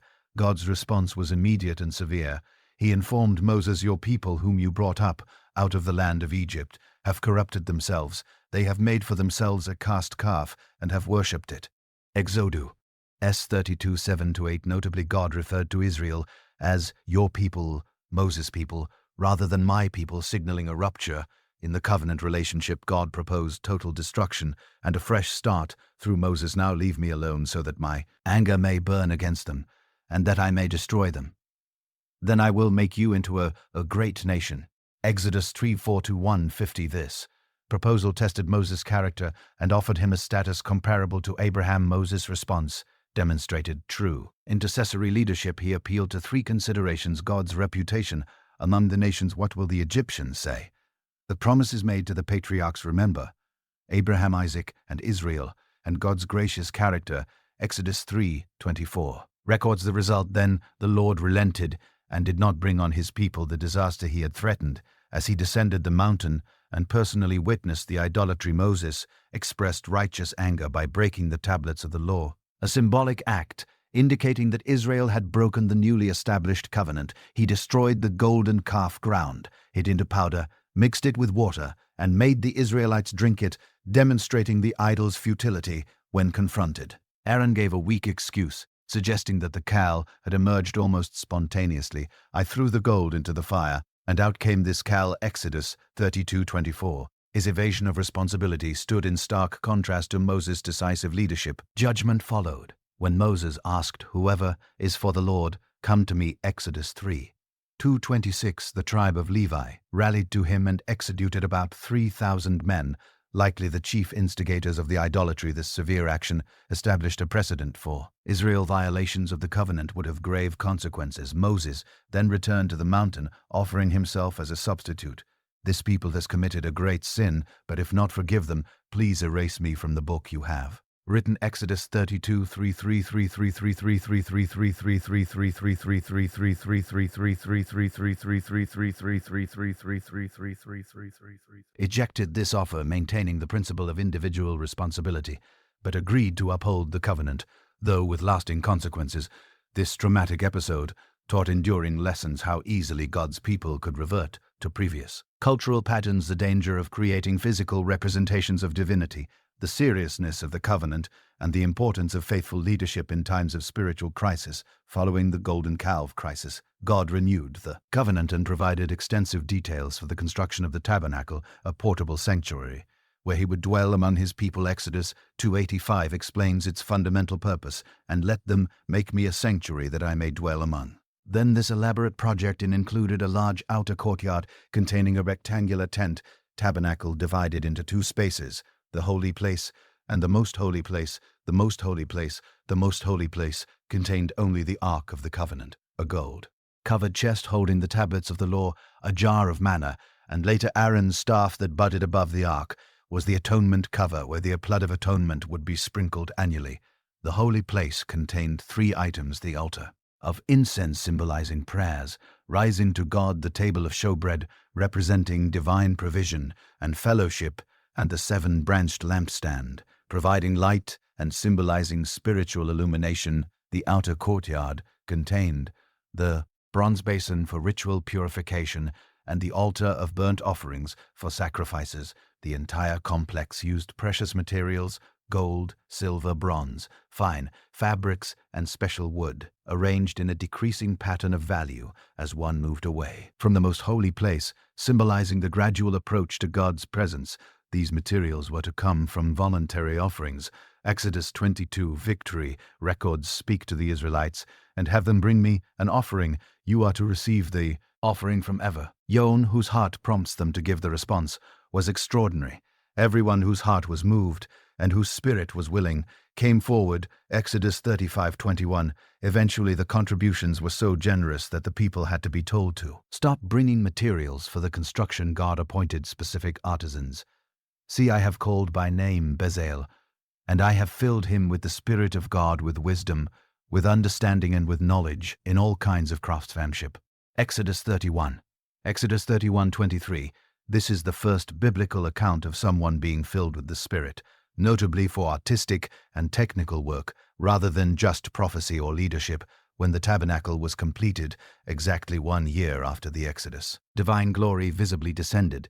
Then the cloud covered the tent of meeting, and the glory of the Lord filled the tabernacle. Exodus 40:34. This tangible manifestation confirmed God's acceptance of the work and provided ongoing evidence of his presence among his people. The tabernacle would serve as the center of Israelite worship for centuries, until it was replaced by Solomon's permanent temple. More importantly, it established theological patterns that permeate the entire Bible. The tension between transcendence, God beyond creation, and immanence, God present within creation, the problem of human sin, which prevents direct access to God, the need for sacrificial mediation to restore communion, and God's desire to dwell among his people, a theme that would culminate in the incarnation of Christ. The Word became flesh and dwelt among us, and the indwelling of the Holy Spirit in the Church, the Sinai covenant with its moral commandments, ritual structures, and physical sanctuary, provided the framework for the ongoing relationship between God and Israel. Although frequently broken by the people, this covenant established standards of holiness and devotion that shaped Israelite identity and paved the way for the new covenant that would come through Christ. After spending nearly a year camped at the base of Mount Sinai, where they received the law and built the tabernacle, the Israelites needed to organize for their journey to the promised land. God commanded a detailed census of the population. Numbers 1.2-3 records take a census of the whole Israelite community by their clans and families, listing every man by name. One by one, you and Aaron are to count those who are 20 years old or more, who are able to serve in the army of Israel. This census identified 63,450 men, fit for war, including women, children, the elderly, and the Levites. The count served both military preparation and community organization. The Levites, set apart for religious service, were counted separately. Numbers 359 exclaims, count the Levites by their families and clans. Count every male a month old or more. The total was 22,000 Levites consecrated to replace the firstborn of the other tribes in sacred service. The camp was arranged in orderly pattern, with the tabernacle at the center. Numbers 2.2. describes the Israelites are to camp around the tent of meeting some distance from it, each of them under their standard and holding the banners of their family. 3 tribes camped on each side of the tabernacle, with the banners of Judah east, Reuben south, Ephraim west, and Dan north, serving as the primary markers. This arrangement conveyed important theological truths. God literally dwelled at the center of the community. The organization reflected both tribal unity and diversity, and the cross-shaped layout symbolically foreshadowed the ultimate means by which God would dwell permanently among his people. The movement of the camp was supernaturally guided. Numbers 9:17-18 explains whenever the cloud lifted from above the tent, the Israelites set out. Wherever the cloud settled, the Israelites encamped at the Pad. Lord's common. The Israelites set out, and at his command, they encamped after receiving detailed instructions, including the use of silver trumpets for different types of convocations and completing all necessary preparations. The time to depart finally arrived. Numbers 10:1-9 and the 2 records on the 20th day of the 2nd month of the 2nd year, the cloud lifted from above the tabernacle of the covenant law. Then the Israelites set out from the desert of Sai and traveled from place to place until the cloud came to rest in the desert of Paran. The order of the march was carefully planned. First Judah and its associated tribes, followed by the Levites, carrying the disassembled tabernacle, and so on. This organized departure marked the beginning of a journey they hoped would soon end with their entry into the Promised Land. It didn't take long for complaints to replace obedience. Numbers 11.1 states, "Now the people complained about their hardships in the hearing of the Lord, and when he heard them, his anger was aroused. Then fire from the Lord burned among them and consumed some of the outskirts of the camp. This event gave the place the name Taberah, burning, and established a pattern that would repeat. Frequently complaint, divine judgment, meant a cry to Moses and intercession, bringing relief. Soon another complaint arose, this time about food. Numbers 146 describes the rabble with them began to crave other food, and again the Israelites started wailing and said, "If only we had meat to eat. We remember the fish we ate in Egypt, at no cost, also the cucumbers, melons, leeks, onions, and garlic, but now we have lost our appetite. We never see anything but this manna."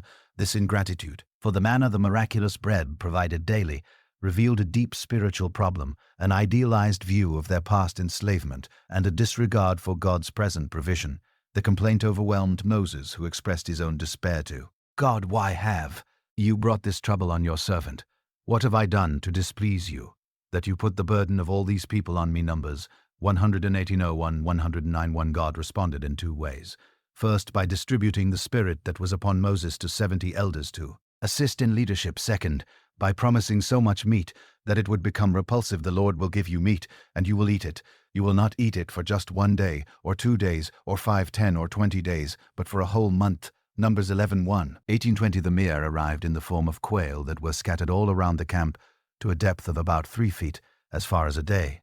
Walk in any direction. Numbers 11:31. However, while they were still eating, many were struck by a severe plague, while the meat was still between their teeth and before it could be consumed. The anger of the Lord burned against the people, and he struck them with a severe plague. Numbers 11:33. The place was named Kibroth Hava, graves of craving, marking the deadly cost of unrestrained desire. Another murmuring arose, this time from Moses' own family. Numbers 1:12-4-22 records, Miriam and Aaron spoke against Moses because of the Cushite woman he had married, for he had married a Cushite woman. They said, "Has the Lord spoken only through Moses? Has he not also spoken through us?" This criticism combined ethnic prejudice against Moses' wife with envy of his unique prophetic authority.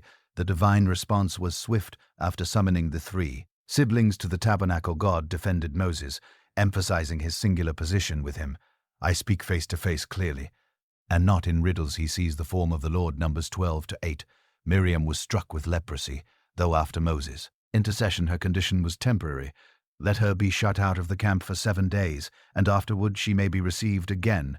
Numbers 12:14. These episodes of murmuring, though distinct, shared common characteristics: ingratitude for divine blessings, a desire to return to Egypt, questioning of God's established leadership, and divine judgment tempered by mercy through intercession. Finally, is reached the southern border of Canaan. They were in Kadesh Barnea only a few days' journey from the Promised Land at the people's suggestion, and with divine approval. 12 spies, 1 from each tribe, were sent to scout the land. Numbers 100-33. Records send men to spy out the land of Canaan, which I am giving to the children of you, Israel, from each tribe of their fathers. You shall send a man, each one a leader among them. After 40 days of exploring Canaan, the spies returned with evidence of the land's fertility, a cluster of grapes so large that 2 men carried it on a pole. Numbers 13:23. Their report confirmed the divine promise. We went to the land where you sent us. It truly flows with milk and honey, and this is its fruit. Numbers 13:27. However, 10 of the 12 spies added a negative assessment.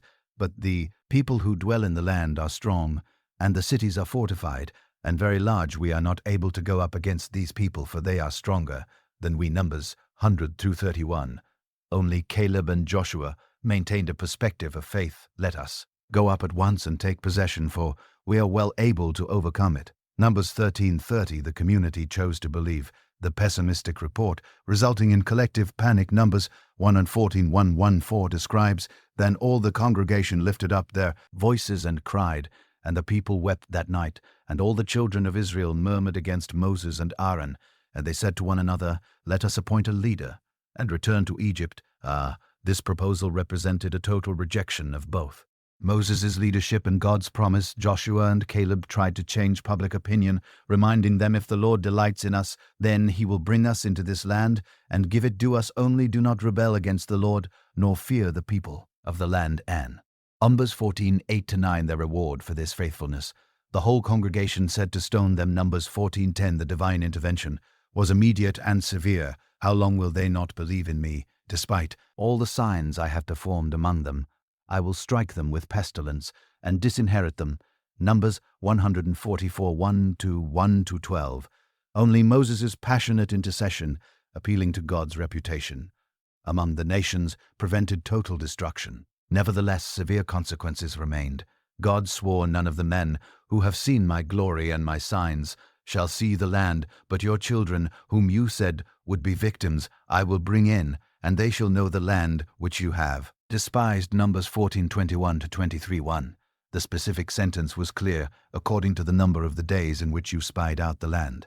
40 days for each day you shall bear your guilt 1 year, namely 40 years. Numbers 43:4. The 10 pessimistic spies died immediately, mainly by plague, while the Israelites, attempting to remedy their mistake, advanced against the Canaanites despite Moses' warning. Numbers 144:5 records the outcome. Then the Amalekites and the Canaanites who dwelt in that mountain came down and attacked them and drove them back as far as Hma. This defeat sealed the fate of the first generation, condemned to wander in the wilderness until all the adults responsible for the rebellion had perished. Crisis at Kadesh Barah was a turning point in Israel's history.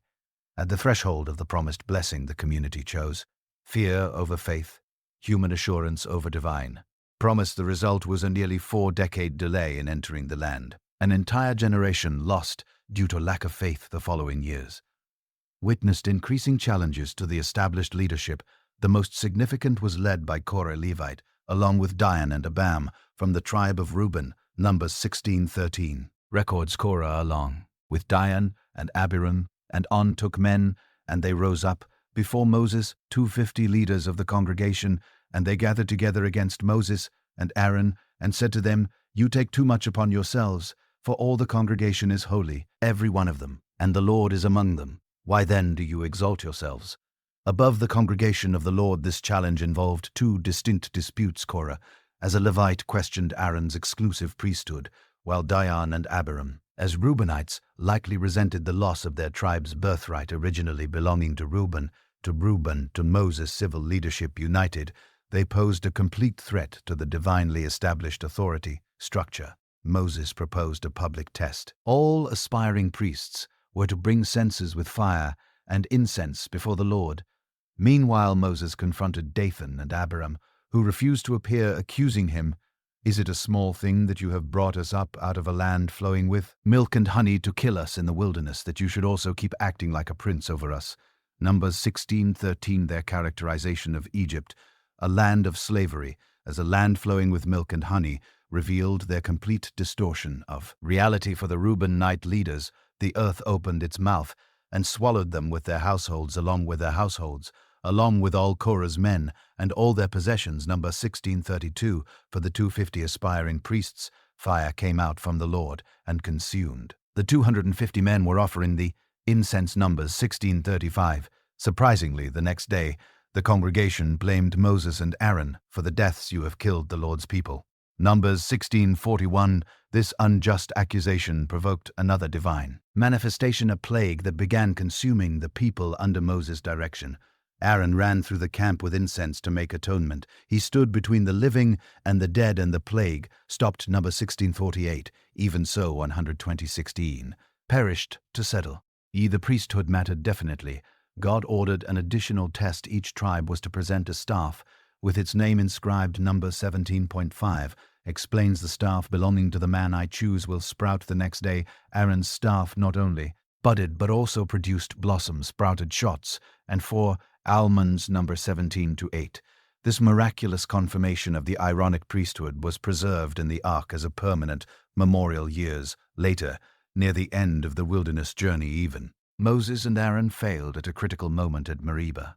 When the people once again complained about the lack of water, God instructed Moses, "Speak to the rock before their eyes, and it will pour out its water." Numbers 28. Instead, Moses, exasperated, exclaimed, "Listen, you rebels, must we bring you water out of this rock?" Numbers 20:10, and struck the rock twice with his staff. Although water gushed out abundantly, God judged this action as a failure of trust, because you did not trust in me enough to honor me as holy. In the sight of the Israelites, you will not bring this community into the land I give them. Numbers 20:12. Moses' precise failure included disobedience, striking instead of speaking in appropriate anger, and possibly attributing the miracle to himself rather than to God. This sentence ensured that the conquest of Canaan would be led by a new generation under new leadership. As the 40 years came to a close and Israel neared the Promised Land, they faced several final challenges. First, the descendants of Esau refused them passage through their territory. Numbers 20:20-21 records. But he said, "You may not pass through," and Edom came out against them with a large army and a strong hand. Thus Edom refused to let Israel pass through its territory, so Israel turned away from him. This refusal forced a lengthy detour, during which Aaron died on Mount Hor. Numbers 20:28 describes the transition of priestly leadership. Moses removed Aaron's garments and put them on Eleazar his son, and Aaron died there on top of the mountain. The prolonged detour increased the people's discouragement, and once again they spoke against God and against Moses. Numbers 12:15. In response, the Lord sent venomous snakes among them. They bit the people, and many Israelites died. Numbers 20:16. When the people repented, God provided an unusual remedy: make a fiery serpent and put it on a pole. Anyone who is bitten and looks at it will live. Numbers 2:18-8.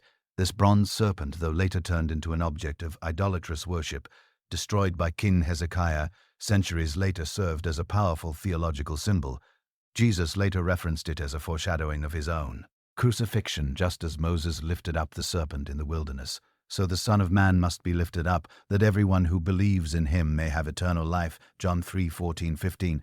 Approaching Canaan from the east, Israel secured significant victories over Sihon, king of the Amorites, and Og, king of Bashan, establishing a presence in the Transjordan. These victories alarmed Balak, king of Moab, who hired Balaam, a renowned seer, to curse Israel after an extraordinary episode involving a talking donkey. Balaam found it impossible to curse those whom God had blessed, declaring, "I have received a command to bless he has blessed, and I cannot change it." Numbers 23:20. Frustrated by his failed direct approach, Balaam seemingly advised a more subtle strategy: religious and moral seduction. Numbers 2:513 recounts, while Israel was staying in Shittim, the men began to indulge in sexual immorality with Moabite women, who invited them to the sacrifices of their gods. The people ate the sacrificial meals and bowed down before these gods. So Israel yoked themselves to be of pure, and the Lord's anger burned against them. This episode posed a greater threat than military opposition: the compromise with foreign gods through sexual immorality. The judgment was severe public execution of the leaders and a plague that killed 24,000 Israelites. The plague only ceased when Phinehas, Aaron's grandson, took decisive action against an Israelite man and his Midianite partner, who openly defied the sanctity of the camp. These final wilderness experiences served as crucial preparation for the challenges of Canaan. Israel learned that their enemies would use both military force and cultural seduction, and that victory would depend as much on spiritual faithfulness as on military strategy. The new generation, shaped by their parents' failures, was now ready to enter the land under new leadership as the wilderness journey neared its end. God commanded a second census in the plains of Moab. Numbers 26.2 records take a census of the whole Israelite community from 20 years old and upward by their ancestral houses, all who are able to serve in Israel's army. The total was 680 men fit for war. Remarkably similar to the first census, 63,550, taken nearly 40 years earlier. However, Numbers 26:64 notes, "Not one of them was among those counted by Moses and Aaron, for the Lord had told them they would surely die in the wilderness. Not one was left except Caleb and Joshua." The numerical similarity concealed a complete generational replacement.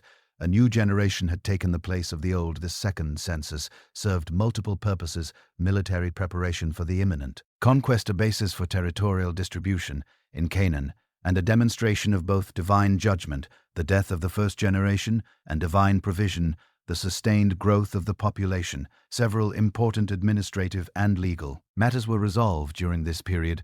A significant issue arose when the daughters of Zelophehad, whose father had died without male heirs, approached Moses. "Our father died in the wilderness, and he had no sons. Why should our father's name be removed from among his family? Because he had no sons, give us a possession among our father's brothers." Numbers 277.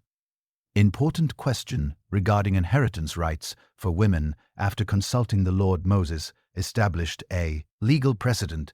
The tribe of the sons of Joseph speaks what is right. This is what the Lord commands concerning the daughters of Zelophehad. Let them be married to whomever they think best.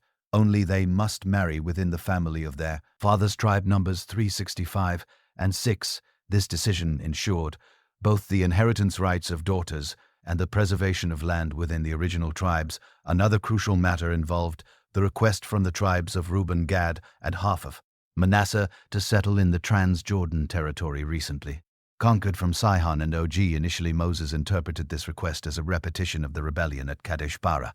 "Shall your brothers go to war while you sit here?" Numbers 22:3. The tribes clarified that they had no intention of abandoning their brothers and proposed a compromise. "We will build sheepfolds here for our livestock and cities for our little ones, but we ourselves will be armed, ready to go before the people of Israel until we have brought them to their place." Numbers 359. Moses accepted this proposal, but issued a solemn warning about the consequences of breaking their promise. Moses also established 6 cities of refuge, 3 in the Transjordan and 3 in Canaan, where individuals who had committed unintentional manslaughter could find protection from revenge until a proper trial was conducted. Numbers 351:12 explains, "You shall designate cities to serve as cities refuge so that anyone who kills a person unintentionally may flee there. These cities shall be a refuge from the avenger, so that the manslayer may not die until he stands before the congregation for judgment." Additionally, 48 cities were designated for the Levites who would not receive a tribal land inheritance. These cities, distributed among all the tribes, enabled the Levites to fulfill their role as teachers of the law throughout the nation. These administrative, legal, and territorial preparations demonstrated the transition of the Israelites from a nomadic desert community to an established nation in the Promised Land with civil and religious institutions suitable for this new phase of their existence. As the death of Moses approached, the question of succession became crucial. Moses took the initiative, asking God, "May the Lord, the God of the spirits of all flesh, appoint a man over this congregation, who shall go out before them and come in before them, who shall lead them out and bring them in, so that the congregation of the Lord may not be like sheep without a shepherd." Numbers 277, 6-117. God's response was clear. "Take Joshua the son of Nun, a man in whom is the Spirit, and lay your hand on him, present him before Eleazar the priest, and before all the congregation, and commission him in their sight." Numbers 271, 8-19. Joshua had already demonstrated leadership qualifications as Moses' assistant. Exodus 233. Military commander against Amalek. Exodus 17:90-14. And one of the 2 faithful spies. Numbers 14:69. The transfer of authority was a public and significant ceremony. Moses did as the Lord commanded him, he took Joshua and presented him before Eleazar the priest, and before all the congregation he laid his hands on him, and commissioned him. Numbers 27, 22, 23. The laying on of hands symbolized the transfer of authority and the spirit of wisdom necessary for leadership. Deuteronomy 34:9. However, Joshua would not receive the same level of authority as Moses, while Moses spoke with God face to face. Deuteronomy 34:10. Joshua was to stand before Eleazar the priest, who shall inquire for him by the judgment of the Urim before the Lord. Numbers 27:21. This distinction preserved the unique status of Moses as the covenant mediator and an unparalleled prophet. The carefully planned transition ensured leadership continuity while recognizing the uniqueness of Moses's role. Joshua would primarily serve as a military and civil leader during the conquest phase, rather than as a direct recipient of divine revelation like his predecessor. This clear distinction helped Israel uphold the Mosaic teachings even after Moses' death. The book of Deuteronomy consists mainly of Moses' final speeches delivered on the plains of Moab. Deuteronomy 113:30 situates the setting. These are the words that Moses spoke to all Israel beyond the Jordan in the 40th year. On the first day of the 11th month. The term Deuteronomy means second law, not a new set of laws, but rather a recap and application of the covenant for the new generation about to enter the music land. The first speech begins with a historical review of the journey from Sinai, emphasizing both divine care and Israel's failures. Deuteronomy 133:32 exemplifies this dual theme. The Lord your God, who goes before you, will fight for you just as he did for you in Egypt before your eyes, and in the wilderness, where you have seen how the Lord your God carried you, as a man carries his son.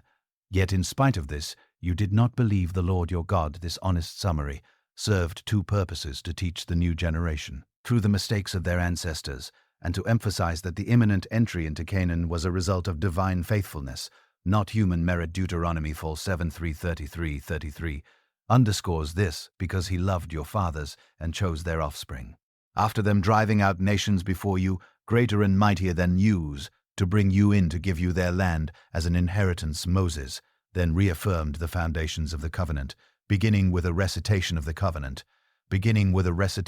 Decalogue. Deuteronomy 56:21. Significantly, while the first account of the Ten Commandments in Exodus 20 grounds the Sabbath in creation, this version connects it to the deliverance from Egypt.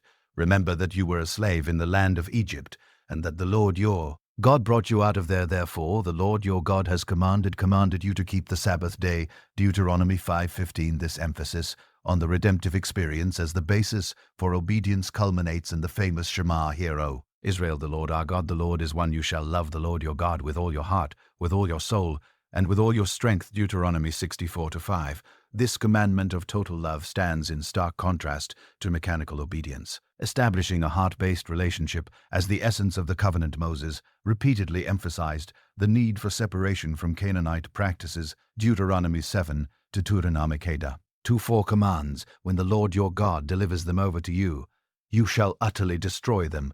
You shall make no covenant with them, nor show mercy to them, for they will turn your sons away from following me to serve other gods. This requirement of separation was not based on Israelite superiority. Deuteronomy 7:7-8 clarifies the Lord did not set his love on you, nor choose you, because you were more numerous, but because the Lord loved you, this election by grace rather than merit would be a constant theme in Israelite theology.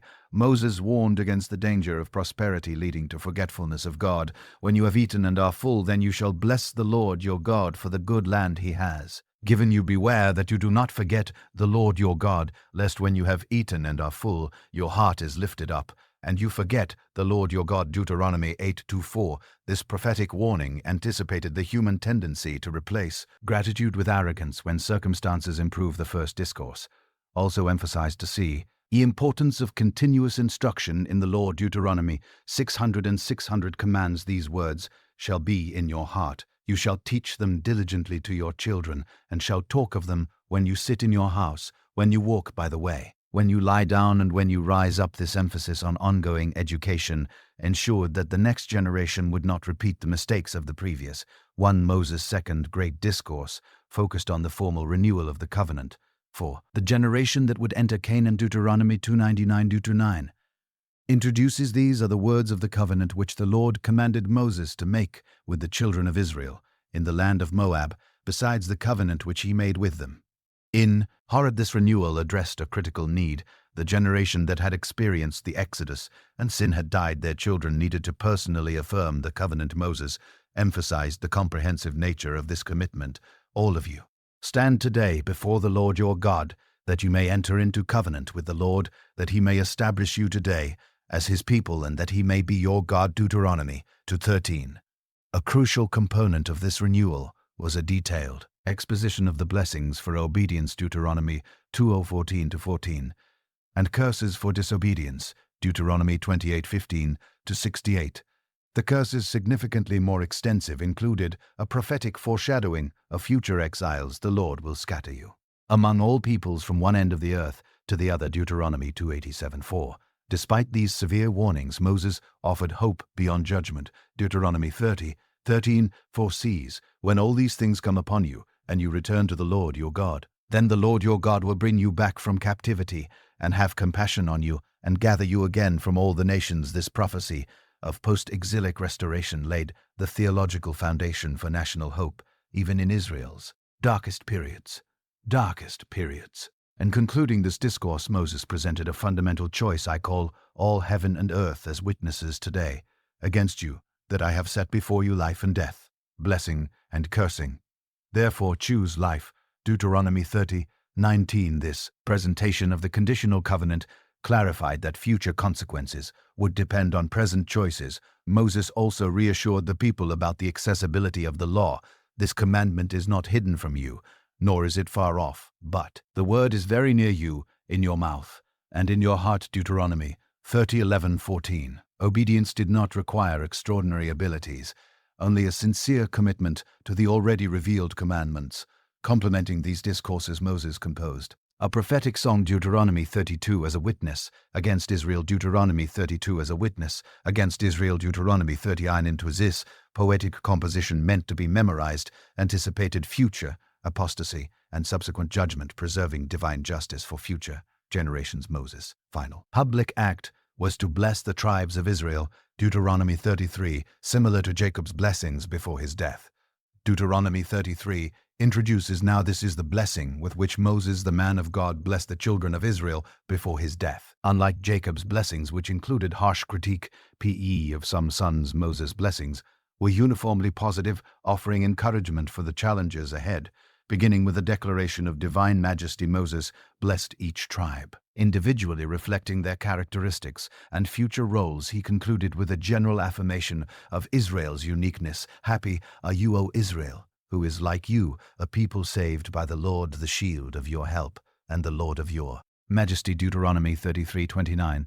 After these blessings, Moses ascended Mount Nebo, as commanded by God. Deuteronomy 3:44 recounts, then Moses went up to the top of Pisgah, and the Lord showed him all the land, and the Lord said to him, this is the land which I swore to give to Abraham, Isaac, and Jacob. I have caused you to see it with your eyes, but you shall not cross over there. The opportunity to behold the promised land, even without entering it, represented a significant grace. Moses, whose life's hope had been to lead Israel into Canaan, was granted a glimpse of the fulfillment of God's promise before his death. Deuteronomy 3:45-6 records his passing. So Moses, the servant of the Lord, died there in the land of Moab, and he buried him in a valley, but to this day no one knows the location of his grave. This mysterious burial was possibly intended to prevent the worship of his tomb, an inappropriate tribute to a man who dedicated his life to leading worship exclusively to God. Moses passed away with remarkable vigor. Moses was 120 years old. When he died, his eyes were not dim, nor had his strength faded. Deuteronomy 34:7. This observation suggests that his death was determined by divine purpose rather than natural, physical decline. Israel observed the traditional mourning period. The children of Israel wept for Moses for 30 days. Deuteronomy 3:43. This period marked the emotional transition between eras defined by different leaders. The true measure of Moses' greatness is offered in the divine epitaph. Since then, no prophet has risen in Israel like Moses, whom the Lord knew face to face in all the signs and wonders and in all the mighty power, and all the great and terrible deeds which Moses performed in the sight of all Israel. Deuteronomy 344. To 12, this uniqueness would be recognized throughout Jewish history, with Moses remaining unparalleled until the coming of the promised prophet, like Moses. Deuteronomy 18:15. The feed transition to Joshua was seamless. Joshua, son of Nun, was filled with the spirit of wisdom, because Moses had laid his hands on him, so the children of Israel listened to him. Deuteronomy 34:9. The new leader assumed responsibility with full authority and legitimacy. Moses' death marked the end of Israel's formative era.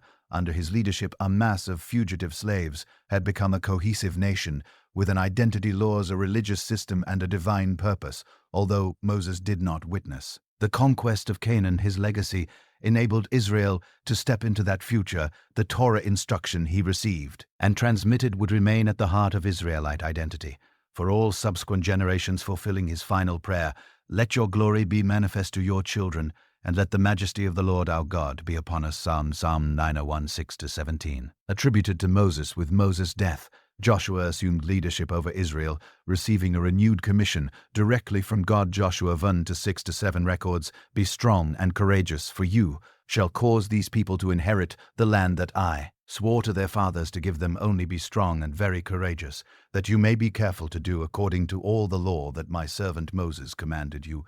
This threefold repetition of the command, "Be strong and courageous," emphasized that the conquest would depend not only on military skill, but on obedience to the law and trust in divine promises.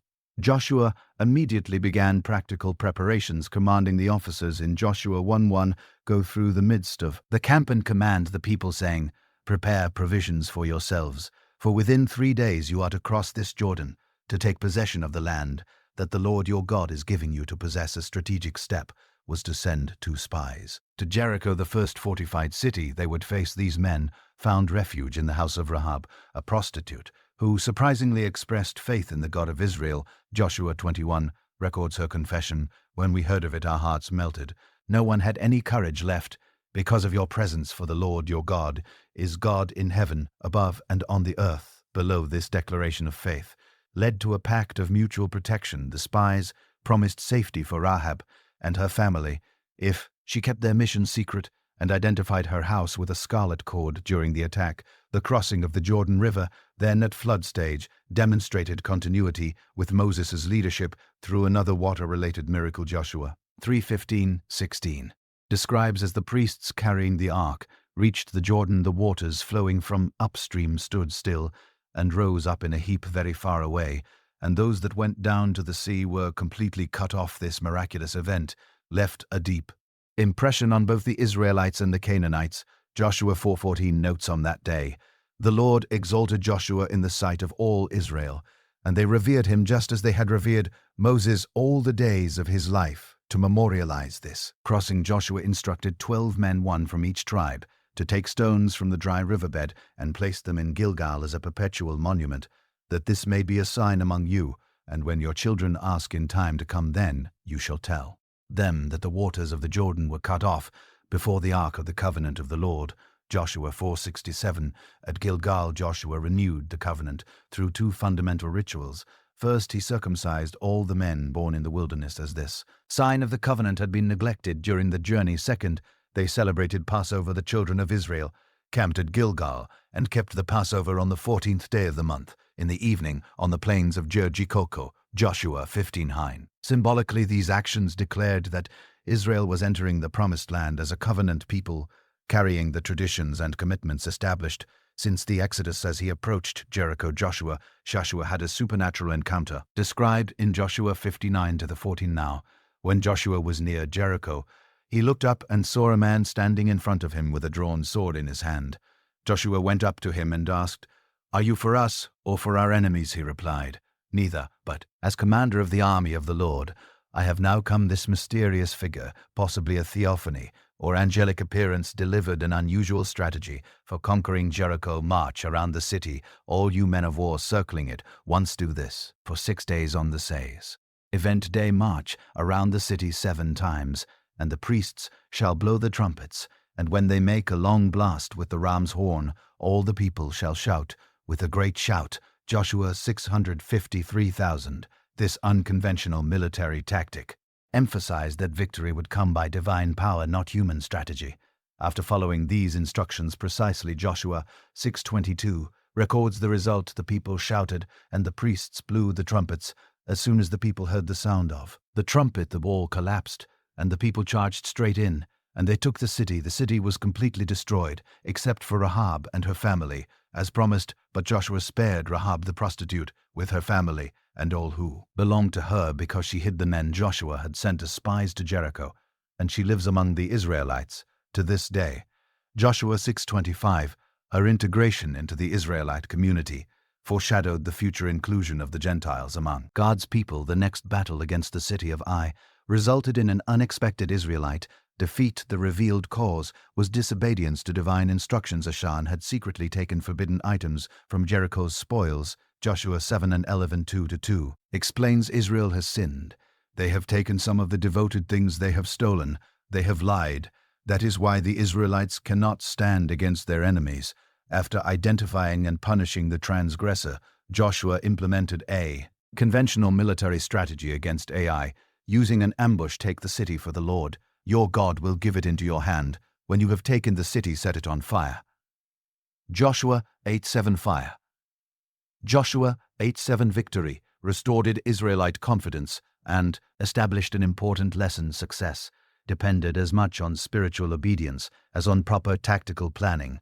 Israel's initial victories alarmed the inhabitants of Canaan. While some prepared for military resistance, the people of Gibeon chose a different strategy. Joshua 93:4 recounts, when the people of Gibeon heard what Joshua had done to Jericho and Ai, they resorted to a ruse. They went as a delegation whose donkeys were loaded with worn-out sacks and old windskins, cracked and mended by pretending to come from a distant land beyond Canaan's borders. They secured a peace treaty with Israel.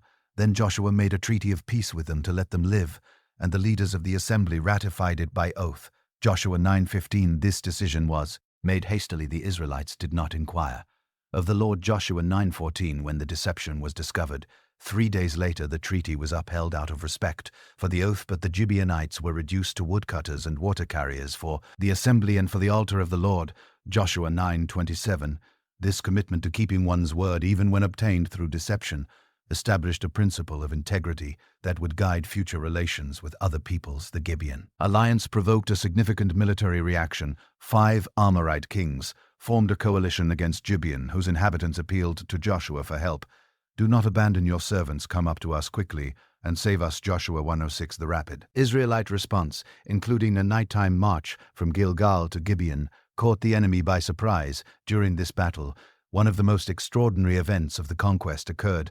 Joshua 10:12-13 records, Joshua said to the Lord's sun, stand still over Gibeon, and you moon over the valley of Elon. So the sun stood still, and the moon stopped till the nation avenged itself on its enemies. The sun stopped in the middle of the sky and delayed going down about a full day. This supernatural extension of daylight allowed for a complete victory, demonstrating divine control over cosmic forces, particularly significant against worshippers of sun and moon deities. Later, a larger coalition led by Jabin, king of Hazor, mobilized against Ai, Israel in the north. Joshua 11:4 describes this army as numerous as the sand on the seashore, with a huge number of horses and chariots. Facing this formidable challenge, God reassured Joshua, do not be afraid of them, because by this time tomorrow I will hand all of them over to Israel. Slain. Joshua 116. The decisive victory at the waters of Meam eliminated the main organized resistance in Canaan, although the conquest remained incomplete. Joshua waged war against all these kings for a long time. Joshua 11:18. After the major military campaigns, even though many areas remained unconquered, the time had come to distribute the land. Joshua 13:1 records, when Joshua had grown old, the Lord said to him, you are now very old, and there are still very large areas of land to be taken over. The territorial distribution included both conquered and still unoccupied areas, demonstrating faith that God's promise of complete possession would eventually be fulfilled. The process was carried out in Shiloh, where the tabernacle was established. Following the procedure described in Joshua 18:60, described the land in 7 divisions, and bring the description here to me, and I will cast lots for you in the Presence of the Lord our God, this sacred lot casting was not mere chance, but an acknowledgement that the decision is from the Lord. Proverbs 63:3, the tribal allocations. Respected both Jacob's patriarchal blessing and contemporary circumstances before the general distribution. Caleb received a special portion. Joshua 1:41 records his request. Now then, just as the Lord promised, he has kept me alive for 45 years. So here I am today, 85 years old. Now give me this hill country that the Lord promised me that day. You yourself heard then that the Anakites were there and their cities were large and fortified. IED. But the Lord helping me, I will drive them out just as he said. This allegation honored Caleb's persistent faith. He at 85 years old still demonstrated confidence to face the dreaded Anakites giants who had terrified the spies 40 years earlier. After establishing tribal boundaries, Joshua implemented justice structures as ordered by Moses. 6 cities of refuge were designated so that anyone who kills a person accidentally and unintentionally may flee there and find protection from the avenger of blood. Joshua 23. These cities, 3 on each side of the Jordan, ensured that justice was not compromised by rash vengeance. Additionally, 48 cities were allocated to the Levites, distributed among all the tribes. The Israelites gave the Levites these towns and their pasture lands from their own inheritance, as the Lord commanded. Joshua 213:6. This strategic dispersion of religious ministers facilitated uniform spiritual instruction throughout the territory. Once the territorial distribution was completed, Joshua released the Transjordanian tribes, Reuben, Gad, and the half-tribe of Manasseh, to return to their families beyond the Jordan, recognizing their fulfillment of the promise to assist in the conquest. You have done all that Moses, the servant of the Lord, commanded, and you have obeyed me in everything I commanded. Joshua 22:2. On their return, these tribes built a great altar by the Jordan, causing alarm among the western tribes, who interpreted the act as apostasy. A delegation was sent to confront them. What is this trespass that you have committed against the God of Israel, to turn away today from following the Lord by building yourselves an altar that you might rebel against the Lord? Joshua 22:16. Their response clarified the misunderstanding. The altar was not for sacrifices, but a testimonial monument, that in time to come your children may not say to our children, what have you to do with the Lord, the God of Israel? Joshua 22:24.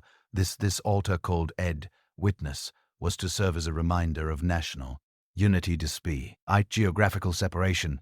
As he neared the end of his life, Joshua summoned all Israel for a final address.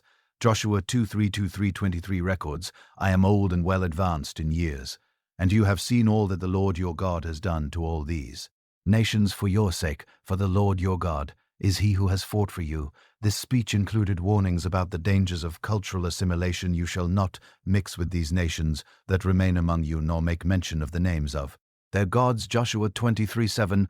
Joshua emphasized the fundamental principle of the covenant. Divine faithfulness requires corresponding human faithfulness. In a second gathering at Shem, a historically significant site where Abraham had received the fundamental principle, divine promise, Joshua led a covenant renewal ceremony. He began by recounting sacred history from Terah, Abraham's father, to the present conquest, demonstrating the consistency of God's redemptive purpose throughout generations. This culminated in a direct challenge in Joshua 24:14-15. Now therefore fear the Lord and serve him in sincerity and truth. Choose this day whom you will serve, but as for me and my house, we will serve the Lord. The response was a unanimous affirmation. We also will serve the Lord, for he is our God. Joshua 24:18. Joshua formalized this renewed commitment on that day. Joshua made a covenant with the people and gave them statutes and ordinances in Shem. Joshua wrote these words in the book of the law of God. Joshua 24:25. Shortly after, Joshua the son of Nun, the servant of the Lord, died at the age of 100. Joshua 24:29, his burial in Timnath-Serahin, the hill country of Ephraim, marked the end of an era. During this same period, the bones of Joseph, which the children of Israel had brought up from Egypt, were buried at Shem. Joshua 24, filling the centuries, old promise, and symbolically melting the Exodus journey. The narrative concludes on a positive note. Israel served the Lord all the days of Joshua and all the days of the elders who outlived Joshua. Joshua 24:31. However, this spiritual stability would not last beyond that generation, setting the stage for the turbulent period of the Judges after Joshua's death and the passing of the generation that had witnessed the conquest. Israel entered a period of instability. A key factor was the incomplete conquest. They did not drive out the Canaanites who lived in Gaza, so the Canaanites have lived among them in Ephraim to this day. Judges 1:9 similar statements appear for several tribes, indicating a widespread failure to fulfill the divine mandate. This situation created a spiritual challenge, described in Judges 20:10-12, that entire generation was gathered to their fathers, and another generation arose after them, who did not know the Lord, nor the works he had done for Israel. Then the children of Israel did evil in the sight of the Lord, and served the Baals. They forsook the Lord, the God of their fathers, who had brought them out of the land of Egypt, and followed other gods. The primary spiritual threat came from the Canaanite fertility cults, centered around Ba, the storm and fertility god, and Asherah, the fertility goddess. These cults promised agricultural prosperity through rituals that often included sexual practices for Israel. Farmers struggling to survive in a new land, such religion had strong practical appeal.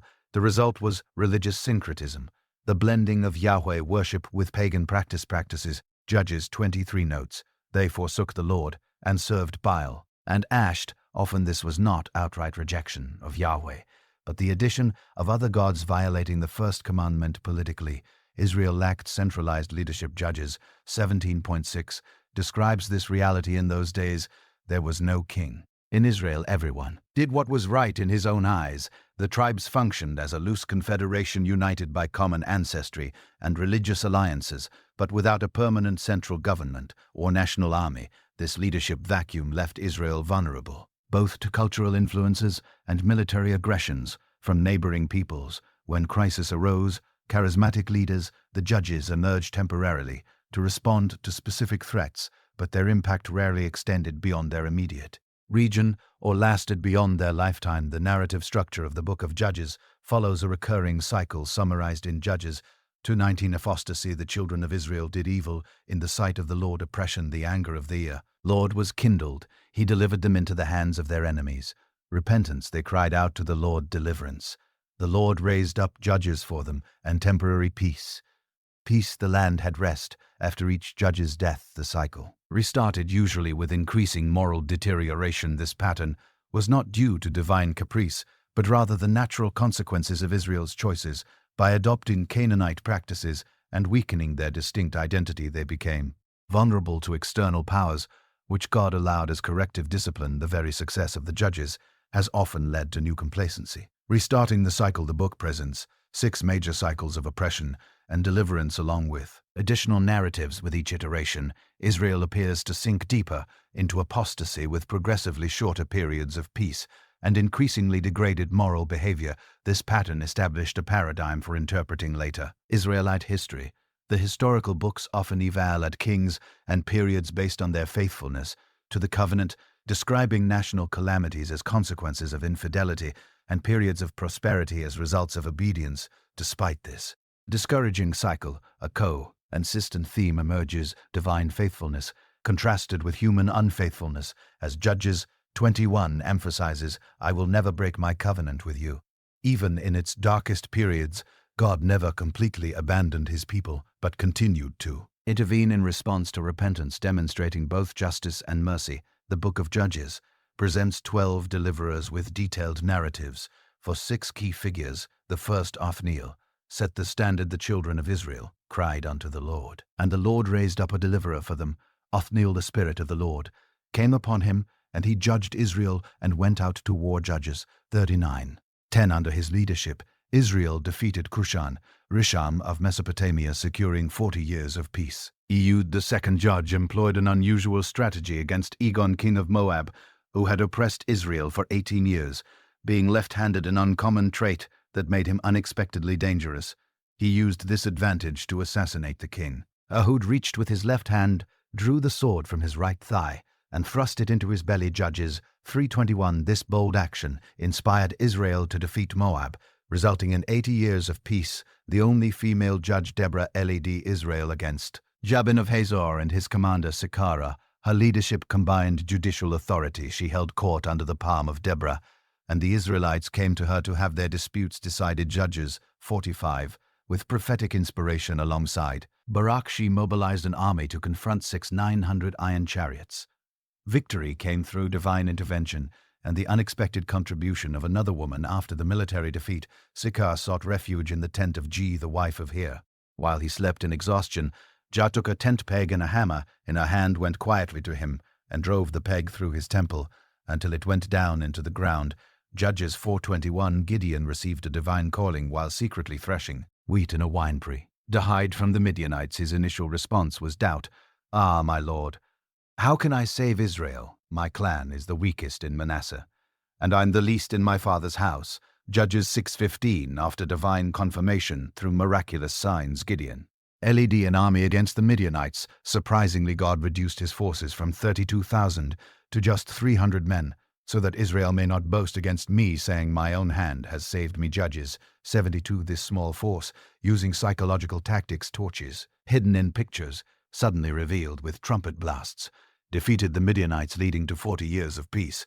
Unfortunately, Gideon later created an idol that became a snare to Gideon and to his house. Judges 8:27, demonstrating how even successful leaders often compromised the religious purity they initially upheld. Jephthah emerged from adverse circumstances as the son of a prostitute, rejected by his half-brothers. When the Ammonites threatened Israel, the elders of Gilead turned to Jephthah.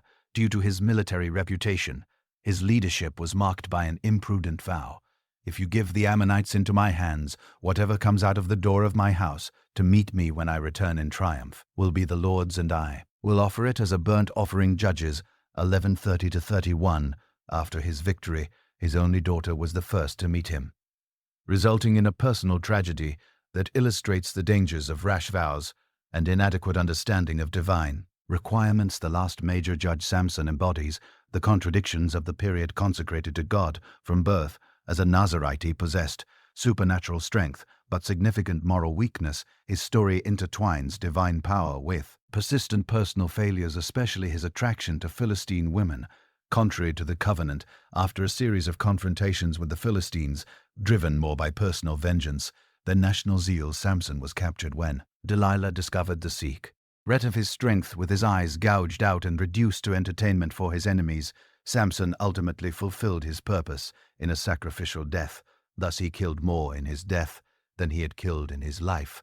Judges 63. These judges demonstrate a consistent pattern, God working through imperfect instruments to deliver his people. The emphasis on human weakness underscores that the true source of deliverance was God, not the leader's abilities. The final chapters of Judges 17:21 present disturbing narratives illustrating Israel's moral and religious decline. These stories do not follow the chronological sequence of the rest of the book, but serve as a thematic epilogue demonstrating the consequences of religious and social anarchy. The first episode involves Micah, a man who established a private sanctuary with a silver idol in his home.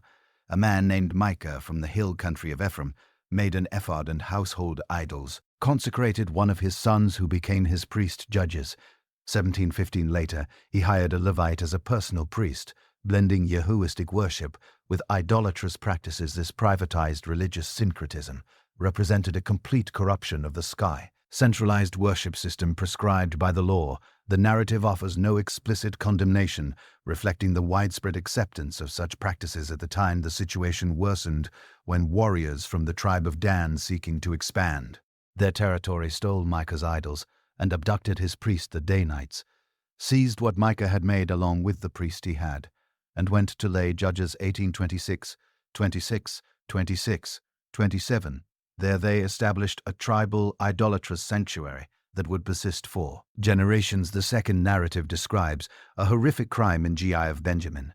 A Levite, traveling with his concubine, sought lodging in Geba, where men of the city demanded to sexually abuse him when his concubine was handed over in his place and died. As a result of the abuse, the Levite divided her body into 12 pieces and sent them to the tribes, and it was so that all who saw it said, "Such a thing has never been seen or done from the day that the children of Israel came up out of the land of Egypt until this day." Judges 19:30. This atrocity triggered a civil war when Benjamin refused to hand over the guilty men for justice. The other tribes nearly exterminated Benjamin, reducing it to 600 men. later regretting the possible extinction of an entire tribe. They implemented questionable schemes to provide wives for the surviving Benjamites, including the abduction of young women during a festival in Shiloh. These final narratives illustrate how, in the absence of centralized leadership and commitment to the covenant, Israel had descended to a moral level comparable to, or even worse than, the Canaanites. They were supposed to replace the repeated refrain, "In those days there was no king in Israel," suggests that monarchy, though not part of the original divine design, became necessary due to moral and spiritual anarchy. The transition from the era of the judges to the monarchy is narrated through the life of Samuel, a figure who combined the roles of prophet, priest, and judge. His story begins with the fervent prayer of his mother Hannah, who vowed to dedicate him to divine service if she were granted a son. "I will give him to the Lord all the days of his life." Samuel 1:11. Born in response to this prayer, Samuel was brought to the tabernacle in Shiloh. Once he was weaned there, he grew up under the care of the priest Eli. In stark contrast to Eli's own corrupt sons, now the sons of Eli were worthless men. They did not know the Lord. 1 Samuel 2:12. This priestly corruption was a symptom of Israel's spiritual decline. Samuel's prophetic calling came in his childhood. 1 Samuel 31 notes the word of the Lord was rare in those days. There was no widespread vision. This scarcity of divine revelation indicated alienation between God and his people. When God called Samuel during the night, the boy initially mistook the voice for Eli, until the priest recognized the divine nature of the call. Samuel's first prophetic message was a judgment against Eli's house. "On that day I will fulfill against Eli all that I have spoken concerning his house." 1 Samuel 3:12. This announcement established Samuel as an authentic prophet, as observed in 1 Samuel 3:20. And all Israel, from Dan to Beersheba, knew that Samuel was established as a prophet of the Lord. The prophesied judgment was fulfilled. When Israel was defeated by the Philistines, the Ark of the Covenant was captured, and Eli's sons died in battle. Upon hearing the news, Eli himself fell backward, broke his neck, and died. This national tragedy marked the end of priestly leadership in Shiloh and set the stage for Samuel's multifaceted ministry. After 7 months of affliction among the Philistines, who had taken the ark, it was returned to Israel. Samuel seized this opportunity to lead a spiritual renewal. Then Samuel spoke to all the house of Israel, saying, "If you return to the Lord with all your hearts, then put away the foreign gods and the Ashars from among you, and prepare your hearts for the Lord, and serve him only." 1 Samuel 7:3. In response to Samuel's leadership, the people removed their idols and gathered at Mizpah for public confession. During this assembly, the Philistines attacked, but they were defeated by divine intervention. The Lord thundered with a loud thunder upon the Philistines that day, and so confused them that they were overcome before Israel. 1 Samuel 7:10.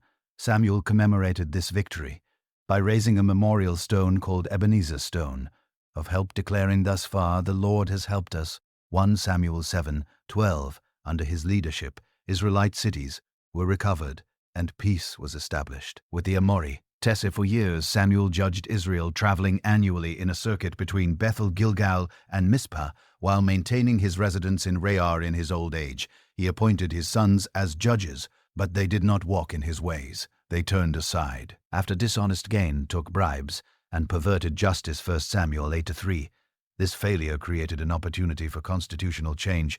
The elders of Israel approached Samuel, saying, "Look, you are old, and your sons do not walk in your ways.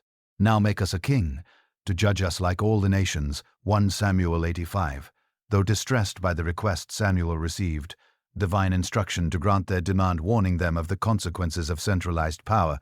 "This will be the behavior of the king who will reign over you. He will take your sons, he will take your daughters, he will take 1/10 of your grain, and you will be his servants." 1 Samuel 8:1. 11:17. Despite this warning, the people insisted, "No, but we will have a king over us, that we also may be like all the nations." 1 Samuel 9:20. This demand revealed a deeper desire for conformity with neighboring cultures, the very problem that had caused cycles of apostasy during the period of the judges. Samuel reluctantly agreed to anoint a king as directed by God, thus concluding the era of the judges. The new monarchy would represent an experiment in centralized government, but the fundamental problems that plagued Israel, its tendency toward idolatry and resistance to divine sovereignty, would persist, manifesting in new ways During the monarchical period, the period of the judges, with its repeated failures and partial deliverances, demonstrated the need for a more permanent solution than a temporary charismatic leader. The stories from this time would later be frequently referenced by the prophets as warnings against apostasy and as reminders of God faithfulness, even in times of God faithfulness, even in times of widespread corruption. Its legacy would stand as a testament to the ongoing tension between Israel's call to holiness and its persistent attraction to cultural assimilation. Israel's transition to a monarchy began with popular demand. 1 Samuel 85 records now appoint for us a king to judge us like all the nations. In vain, this request revealed a problematic desire to conform to neighboring peoples and a rejection of direct divine sovereignty. Samuel was troubled, but God instructed him, obey the voice of the people in all that they say to you, for they have not rejected you, but they have rejected me from being king over them. 1 Samuel 8:7. Samuel warned about the costs of centralized power, military conscription, forced labor, heavy taxation, and eventual loss of freedom. Despite these warnings, the people insisted, and God directed Samuel to a young Benjaminite named Saul. 1 Samuel 9:2 describes he had a son whose name was Saul, a handsome young man. There was not a man among the people of Israel more handsome than he from his shoulders upward. He was taller than any of the people. Samuel privately anointed Saul, declaring, has not the Lord anointed you to be prince over his heritage? Israel, see 1 Samuel 10:1. This anointing was confirmed by predicted signs and later publicly ratified through sacred casting of lots at Mizpah. Saul's reign began promisingly when messengers from Jabesh Gilead reported an Ammonite threat. The Spirit of God rushed upon Saul, and he summoned all Israel. 1 Samuel 1:16. 7. The resulting victory cemented his leadership. Then the people said to Samuel, who is it that said, shall Saul reign over us? Bring the men that we may put them to death. Unfortunately, Saul soon displayed character flaws. In Gilgal, impatient with Samuel's delay, he offered the burnt offering. 1 Samuel 13:9. Illegitimately overstepping priestly duties, Samuel rebuked him. You have done foolishly. The Lord would have established your kingdom over Israel forever, but now your kingdom shall not continue. 1 Samuel 13 or 13:14. Another revealing episode occurred after victory over the Amalekites. Commanded to destroy the enemy completely, Saul spared Agag and the best of the sheep and of the oxen. 1 Samuel 15:9. When confronted, he made excuses. I feared the people and obeyed their voice. 1 Samuel 15:24. His failure to exercise courageous leadership led to divine rejection. Because you have rejected the word of the Lord, he has also rejected you from being king. 1 Samuel 15:23. Samuel secretly anointed David, a young shepherd from Bethlehem, as the future king. 1 Samuel 16:60. Records God's selection criteria. Man looks on the outward appearance, but the Lord looks on the heart. Meanwhile, Saul was afflicted by an evil spirit, and David was brought into the court to soothe him with music, creating a precarious situation where the designated successor served the rejected king. David's fame grew dramatically with his victory over Goliath. 1 Samuel 17:45-47 records his declaration of faith. You come to me with a sword and with a spear and with a javelin, but I come to you in the name of the Lord of hosts, that all the earth may know that there is a God in Israel. This victory provoked Saul's jealousy, especially when women sang, Saul has struck down his thousands, and David his 10,000s of 1 Samuel 18:7. Meanwhile, a deep friendship developed between David and Saul's son Jonathan. The soul of Jonathan was knit to the soul of David, and Jonathan loved him as his own soul. 1 Samuel 18:1. As Saul's attempts to kill David intensified, David fled, beginning years of persecution. Twice David spared Saul's life, showing respect for divine authority. The Lord forbid that I should put out my hand against the Lord's anointed. 1 Samuel 24:6. Saul and Jonathan eventually died in battle against the Philistines on Mount Gilboa. David deeply mourned how the mighty have fallen in the midst of the battle. Jonathan lies slain on your high places. 2 Samuel 1:25. He was then anointed king, initially only over Judah in Hebron. For 7 years, David ruled Judah while Ishbosheth, Saul's surviving son, ruled northern Israel. Under Abner's influence, civil war persisted until Abner and Ishbosheth were assassinated, allowing unification. Then all the tribes of Israel came to David at Hebron and said, Behold, we are your bone and flesh. 2 Samuel 51. David established Jerusalem as his capital, after conquering it from the Jebusites, strategically located between northern and southern territories. It was not previously associated with any particular tribe. David also brought the Ark of the Covenant to Jerusalem, centralizing religious worship. They brought the Ark of the Lord and set it in its place, inside the tent that David had pitched for it too. Samuel 6:17, when David sought to build a permanent temple. He instead received a greater promise through the prophet Nathan. When your days are fulfilled, I will raise up your offspring after you, and I will establish the throne of his kingdom forever. 2 Samuel 7:2-13. This Davidic covenant would become foundational to future messianic hope. Militarily, David expanded Israel's borders, conquering the Philistines, Moabites, Syrians, and Ammonites. He also established an efficient administration with scribes, recorders, priests, and military commanders. Despite these successes, David committed a grave sin with Bathsheba, the wife of Uriah. 2 Samuel 11:4 recounts David sent messengers and took her, and she came to him, and he lay with her to cover up the adultery he ordered. Uriah's death set Uriah in the forefront of the hardest fighting, then draw back from him that he may be struck down and die. 2 Samuel 11:15. The prophet Nathan confronted David with a parable about a rich man stealing a poor man's only. David expressed outrage. Nathan declared, "You are the man." 2 Samuel 12:7. David confessed, "I have sinned against the Lord." 2 Samuel 12:3000. David confessed, "I have sinned against the Lord." 2 Samuel 12:3000. Conceived in sin, domestic violence, and rebellion. David's later years were marked by family tragedies, including the rape of Tamar by Amnon, Amnon's murder by Absalom, and Absalom's rebellion, and eventual death. Despite these hardships, David maintained the kingdom's unity, ensured Solomon's succession, and laid the foundations for Israel's golden age. Solomon's succession was turbulent. As David lay dying, his surviving eldest son, Adonijah, exalted himself, saying, "I will be king." 1 Kings 15. However, intervention by Nathan and Bathsheba secured Solomon's coronation, fulfilling David's earlier promise. At the beginning of his reign, Solomon received an extraordinary divine offer: "Ask what you wish me to give you." 1 Kings 3:5. His response demonstrated humility: "So give your servant a discerning heart to govern your people and to distinguish between right and wrong." 1 Kings 3:9. Pleased with his request, God grant him unparalleled wisdom, along with wealth and honor. This wisdom was famously displayed in the judgment of two women who both claimed to be the mother of the same baby. By proposing to divide the child with a sword, Solomon identified the true mother by her willingness to give up the baby to save his life. 1 Kings 3:28 records, "All Israel heard of the judgment the king had given, and they held the king in awe, because they saw that he had the wisdom of God to administer justice." Administratively, Solomon organized Israel into 12 districts to efficiently provide for the royal court.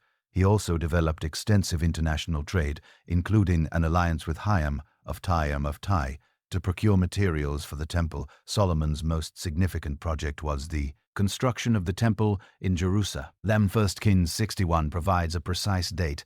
In the 48th year after the Israelites came out of Egypt, in the 4th year of Solomon's reign, he began to build the house of the Lord. After 7 years, the magnificent structure was completed, furnished with sacred items, including new versions of the altar menorah and table of showbread. At its dedication, the glory of the Lord filled the house of the Lord. 1 Kings 8:11. Solomon prayed eloquently, acknowledging the insufficiency of a physical temple. "Even the heavens cannot contain you. How much less this house I have built." 1 Kings 8:27. Nevertheless, he pleaded with God to hear prayers directed toward it, both from Israelites and foreigners.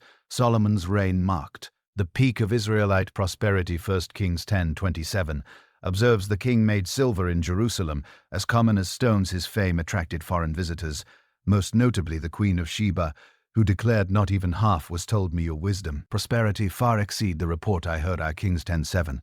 Ironically, this prosperity contributed to spiritual decline.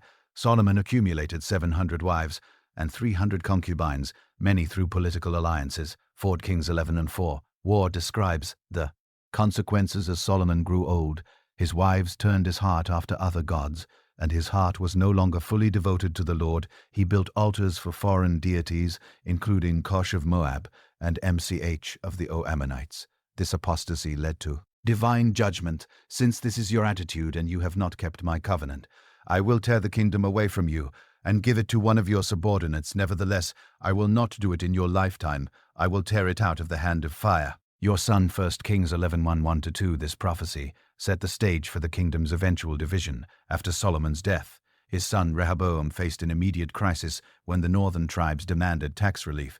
Your father put a heavy yoke on us. Now light the harsh labor and the heavy yoke he put on us. 1 Kings 12, for rejecting the advice of experienced elders, Rehoboam followed the counsel of young advisers and responded harshly, "My father scourged you with whips, but I will scourge you with scorpions." 1 Kings 1:4. This arrogance triggered a national rupture. What share do we have in David? What part in Jesse's son do your tents? Israel, look after your own house. David, 1 Kings 12:16. Jeroboam, previously identified by a prophet as a future ruler, returned from exile in Egypt to lead 10 northern tribes in forming a separate kingdom called Israel. Rehob retained control only over Judah and Benjamin, forming the southern kingdom of Judah. This political division soon became a religious schism when Jobo established alternative worship centers in Dan, far north, and Bethel, southern border. It is not right for these people to go up to Jerusalem here. Are your gods Israel, who brought you up out of Egypt? 1 Kings 12:28. These golden calves were intended to represent wild rather than foreign gods, but they violated the second commandment and competed with the centralized worship in Jerusalem.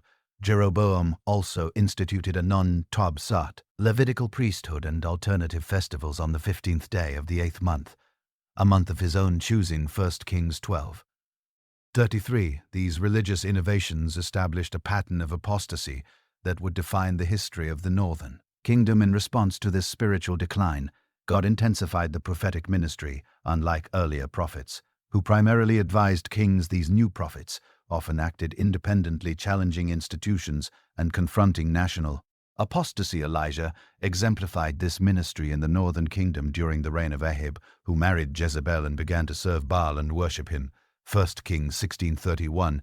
Elijah confronted Ahab as, "The Lord, the God of Israel, lives, whom I serve. There will be neither dew nor rain in the next few years, except at my word." 1 Kings 17. After 3 years of drought, a dramatic showdown took place on Mount Carmel between Elijah and 450 prophets of Baal. Elijah challenged the people, "How long will you waver between two opinions? If the Lord is God, follow him, but if Baal is God, follow him." 1 Kings 18:21. When Baal is God, to respond, but Jadrud's fire consumed Elijah's sacrifice. The people and proclaimed, "The Lord, Lord, he is God, the Lord, he God." 1 Kings 18:39. Elisha succeeded Elijah, performing miracles that demonstrated the reality of Israel's God, including purifying a spring in Jericho, multiplying oil for a needy widow, and resurrecting the Shunammite son in the southern kingdom. Prophets like Isaiah served alongside kings, offering both criticism and encouragement. Judgment during the Assyrian crisis. Isaiah reassured King Hezekiah, "This is what the Lord says, do not be afraid of what you have heard. By the way, that he came, he will return." 2 Kings 19:32-33. This prophecy was miraculously fulfilled when the Assyrian army was decimated. The prophets also offered hope beyond impending judgment. Through them, God promised future restoration with a renewed covenant. "I will put my LW in their minds and write it on their hearts." Jeremiah 31:33. Messianic hope centered on the promise of an ideal Davidic king.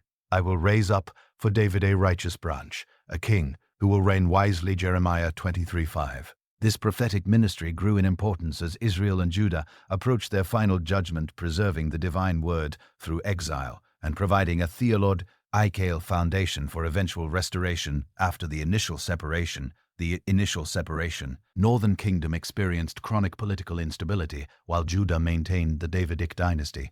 Israel had 9 different dynasties, with 19 kings over approximately 20 years. 2 Kings 15 illustrates this volatility, recording 4 kings in rapid succession, including Shalom, who reigned for only 1 month before being assassinated. All the northern rulers receive a standard negative assessment. "He did what was evil in the sight of the Lord. He did not depart from the sins of Jeroboam son of Nebat, which he made Israel to sin." 2 Kings 13:11. This persistent reference to the sins of Jeroboam identifies the establishment of alternative sanctuaries as the fundamental sin that defined the kingdom's deviated religious identity. The situation, work under Ahab, who did what was evil in the sight of the Lord, more than all who were before him. 1 Kings 16:30. Influenced by Jezebel, a Sidonian princess, he introduced Baal worship as the official religion and persecuted the prophets of Yahweh during his reign. We find a notable declaration. Elijah said, "I am the only prophet of the Lord left, but Baal has 450 prophets." 1 Kings 8:18-22. Although Jews' reform temporarily reversed B's influence thus, Jew destroyed Baal in Israel. 2 Kings 10-8. He retained the golden calves in Dan and Bethel. No reform was deep or lasting, and Dan and Bethel, no reform was deep or lasting enough to alter the kingdom's trajectory. The prophets persistently warned against the imminent national collapse. Amos proclaimed, "Behold, the days are coming, declares the Lord God, when I will send a famine on the land, not a famine of bread, nor a thirst for water, but of hearing the words of the Lord." Amos 18. Hosea used a marital metaphor. She will chase after her lovers but not catch them. Then she will say, "I will go back to my first husband, for it was better for me then than now." Hosea 2:7. The collapse came gradually.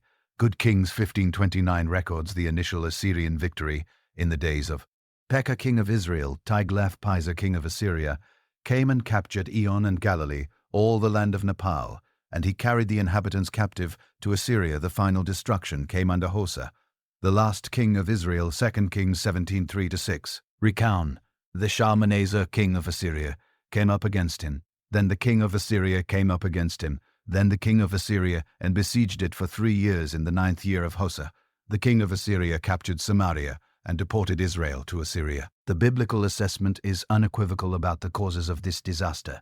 This happened because the people of Israel had sinned against the Lord and walked in the statutes of the nations, and did seek secretly things against the Lord. Kings 1770-9. After the conquest, the Assyrians implemented a population transfer policy. The king of Assyria brought people from Babylon and settled them in the towns of Samaria. 2 Kings 1724. This mixed population developed religious syncretism. They feared the Lord but also served their own gods. Said 2 Kings 17:33, their descendants would become the Samaritans, a distinct group in the New Testament period. The kingdom of Judah, maintaining the Davidic dynasty, experienced greater political stability than Israel, persisting for approximately 155 years after Samaria's fall. While all the kings of Israel are condemned, several Judean rulers receive a positive evaluation. He did what was right in the eyes of the Lord too. Kings 18:3. Periods of spiritual reform alternated with deep apostasy. Asa removed the Baal shrine prostitutes from the land and got rid of all the idols his fathers had made. 1 Kings 15:12. His son Jehoshaphat continued the reforms. Sending officials to teach in the towns of Judah, they took with them the book of the law of the Lord. 2 Chronicles 1789. King Hezekiah implemented comprehensive reform. He removed the high places, broke down the pillars, and cut down the Asherah pole. He also broke into pieces the bronze serpent that Moses had made for. Until those days, the Israelites had been burning incense to it. 2 Kings 18:4. During his reign, the kingdom survived an Assyrian siege through divine intervention when the angel of the Lord struck down 50,000 in the Assyrian camp. 2 Kings 19:35. In stark contrast, Hezekiah's son Manasseh Helid an unprecedented apostasy. He rebuilt the high places, erected altars to Baal, made an Asherah pole, worshipped all the host of heaven. He even made his son pass through the fire practice. Divination, sought omens, and consulted mediums and spiritists. The 2 Kings 29:16. In 2 Kings 20:26, in 2 Kings 29:16, adds, moreover, Manasseh shed so much innocent blood that he filled Jerusalem from end to end, although he eventually repented. After a temporary captivity in Babylon, the spiritual damage was extensive. 2 Kings 23:23-26 observes, nevertheless, the Lord did not turn away from the heat of his fierce anger because of all the provocations with which Manasseh had provoked him.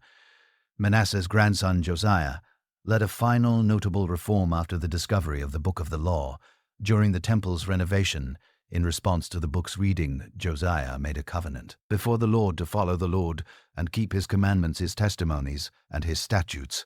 2 Kings 234.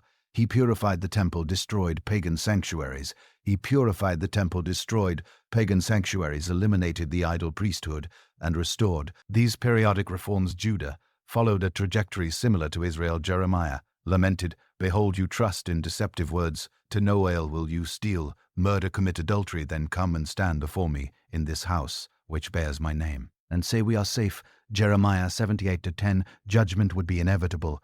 Jeremiah warned, "This whole land shall become a desolation and a horror, and these nations shall serve the king of Babylon 70 years. Jeremiah 2:51-1, the rise of the Neo-Babylonian Empire under Nebuchadnezzar transformed the regional geopolitics in 600 and regional geopolitics in 665 BC. After a decisive victory over the Egyptians at Kish, the Babylonians secured control over the territory formerly held by the Assyrians. Daniel 1:1-3 records the fee. EFS deportation in the 3rd year of the reign of Jaim, king of Judah. Nebuchadnezzar, king of Babylon, came to Jerusalem and besieged it. The king ordered Ashpenaz, chief of his eunuch, to bring some of the sons of Israel, both from the royal lineage and from the nobility. Among these captives were Daniel and his 3 friends in 979-790 BC.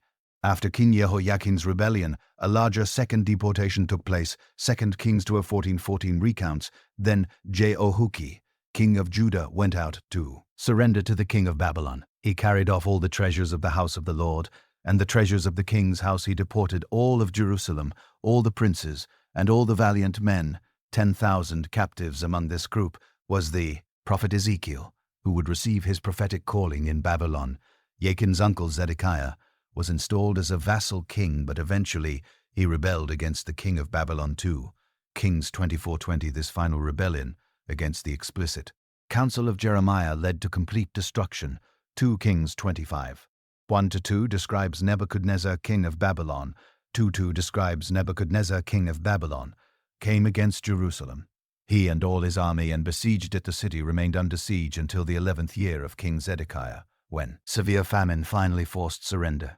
Zedekiah attempted to flee but was captured. 2 Kings 25:7 records his cruel fate. They slaughtered Zedekiah's sons before his eyes. Then they blinded Zedekiah's sons before his eyes. Then they blinded Zedekiah and bound him with bronze chains and took him to Babylon. The city and the temple were systematically destroyed. He burned the house of the Lord, and the king's house, as well as all the houses of Jerusalem. He tore down the walls around Jerusalem. 2 Kings 25:2 and T2:10. A third deportation removed most of the remaining population, leaving only some of the poorest people as vine dressers and farmers. 2 Kings 25:12. Jeremiah, who had remained in Jerusalem, was freed by the Babylonians, however, after the assassination of Governor D. Earlier, the remaining Judeans fled to Egypt, taking Jeremiah with them against his will. Lamentations 1:1 expresses anguish over the ruined city. "How lonely sits the city that was once full of people. She has become like a widow, she who was great among the nations." The exiles in Babylon established communities that developed new forms of religious identity without the temple or political independence. Psalm 27:14 captures their nostalgia and spiritual struggle. "By the rivers of Babylon we sat and wept, as we remembered Zion. How shall we sing the Lord's song?" In a foreign land, the national disaster forced a deep theological re-evaluation. Why did God allow the destruction of the temple and the defeat of his people? The prophets provided a consistent interpretive framework. Exile was a direct consequence of breaking the covenant. Jeremiah explained, "Because they have forsaken my law and have not walked in it, but have followed the stubbornness of their own hearts, therefore I will scatter them among the nations." Jeremiah 8:104. Friar will scatter them among the nations. Jeremiah 8:941b. For sins shall die individual responsibility, alongside collective destiny. The soul who sins shall die in Ezekiel 18:4. Crucially, exile. Final rejection. Isaiah assured for a brief moment, "I left you, but with great mercies I will gather you." Isaiah 54:7. Jeremiah offered a specific time frame: when 70 years are completed for Babylon, I will attend to you and fulfill my good promise to bring you back to this place. Jeremiah 29:10. During the exile, new religious practices emerged to preserve identity. Without the temple, circumcision, Sabbath observance, and dietary laws became distinct markers. The synagogue developed as an institution for Torah study. and communal prayer. Ezra would later exemplify this new emphasis as a scribe skilled in the law of Moses. Ezra 7.6, the exilic experience, also brought a new understanding of suffering. Suffering server D in Isaiah suggested that suffering could have a redemptive purpose. He was pierced for our transgressions and crushed for our iniquities. The punishment that brought us peace was upon him, and by his wounds we are healed. Isaiah 53:5. Prophetic visions assured a future restoration, more glorious than the past. Ezekiel envisioned a new temple with life-giving waters flowing from it. Ezekiel 47. Jeremiah promised a new covenant written on hearts rather than stone tablets. Jeremiah 31:34. These hopes would sustain the community through generations of foreign domination. Perhaps the most significant lesson of exile was the permanent purification from idolatry. Before captivity, Israel constantly struggled with the allure of foreign gods. After returning from Babylon, although other spiritual issues persisted, idol worship never again became a serious temptation. The painful exile experience seemingly cured this tendency permanently. The legacy of exile would profoundly shape post-exilic Judaism. The community returned to the land under the leadership of Zerubbabel, Ezra, and Nehemiah, rebuilding the temple and Jerusalem's walls. However, they would never again enjoy full political independence. Before modern times, they remained under a succession of empires, Persian, Greek, and finally Roman. Through these centuries, they tenaciously preserved their distinct religious identity, supported by the memory of exile as a warning against covenant unfaithfulness. The intertestamental period saw the rise of movements like the Pharisees, and as each interpreting the lessons of exile differently and applying them to contemporary circumstances, and at the same time, messianic hope intensified. Interpreting Daniel's visions of successive world kingdoms, many longed for the Son of Man, who would establish an eternal kingdom. When John the Baptist eventually proclaimed, "Repent, for the kingdom of heaven is at hand," his message resonated with hopes forged in the furnace of the Babylonian exile. Thus, the fall of the kingdoms and the experience of exile, though catastrophic, served as a critical transition in the broader divine purpose of redemption. Israel's story would continue, transformed by judgment, but preserved by divine faithfulness, for a decisive role in the redemptive drama. Yet to fully unfold, we have now reached the end of this remarkable journey through the Old Testament. From creation to exile, as we have seen, this narrative is not merely a historical record of ancient events, but a living testimony of the relationship between God and humanity, with all its highs and lows, promises and failures, judgments and redemptions. The story of God's people teaches us timeless lessons about faithfulness, repentance, the consequences of our choices, and above all, the unbreakable divine mercy that endures even amid our greatest failures. At every stage of this journey, whether in Eden, the Ark, Canaan, Jerusalem, or the banks of Babylon's rivers, we see the same God persistently working to restore the broken relationship with His creation. If this message has touched your heart and deepened your understanding of Scripture, help us share these reflections with more people. Subscribe to our channel to continue receiving content that strengthens your faith and biblical knowledge. Share this video with friends, family, and on your social media, because God's word deserves to be known and reflected upon by all. Just as the Israelites preserved their sacred stories through generations, despite exiles and hardships, we too are called to pass on this spiritual legacy by clicking subscribe and share. You become part of this chain of faith that spans centuries. Until the next video, may the wisdom of Scripture continue to illuminate your path and strengthen your spiritual journey.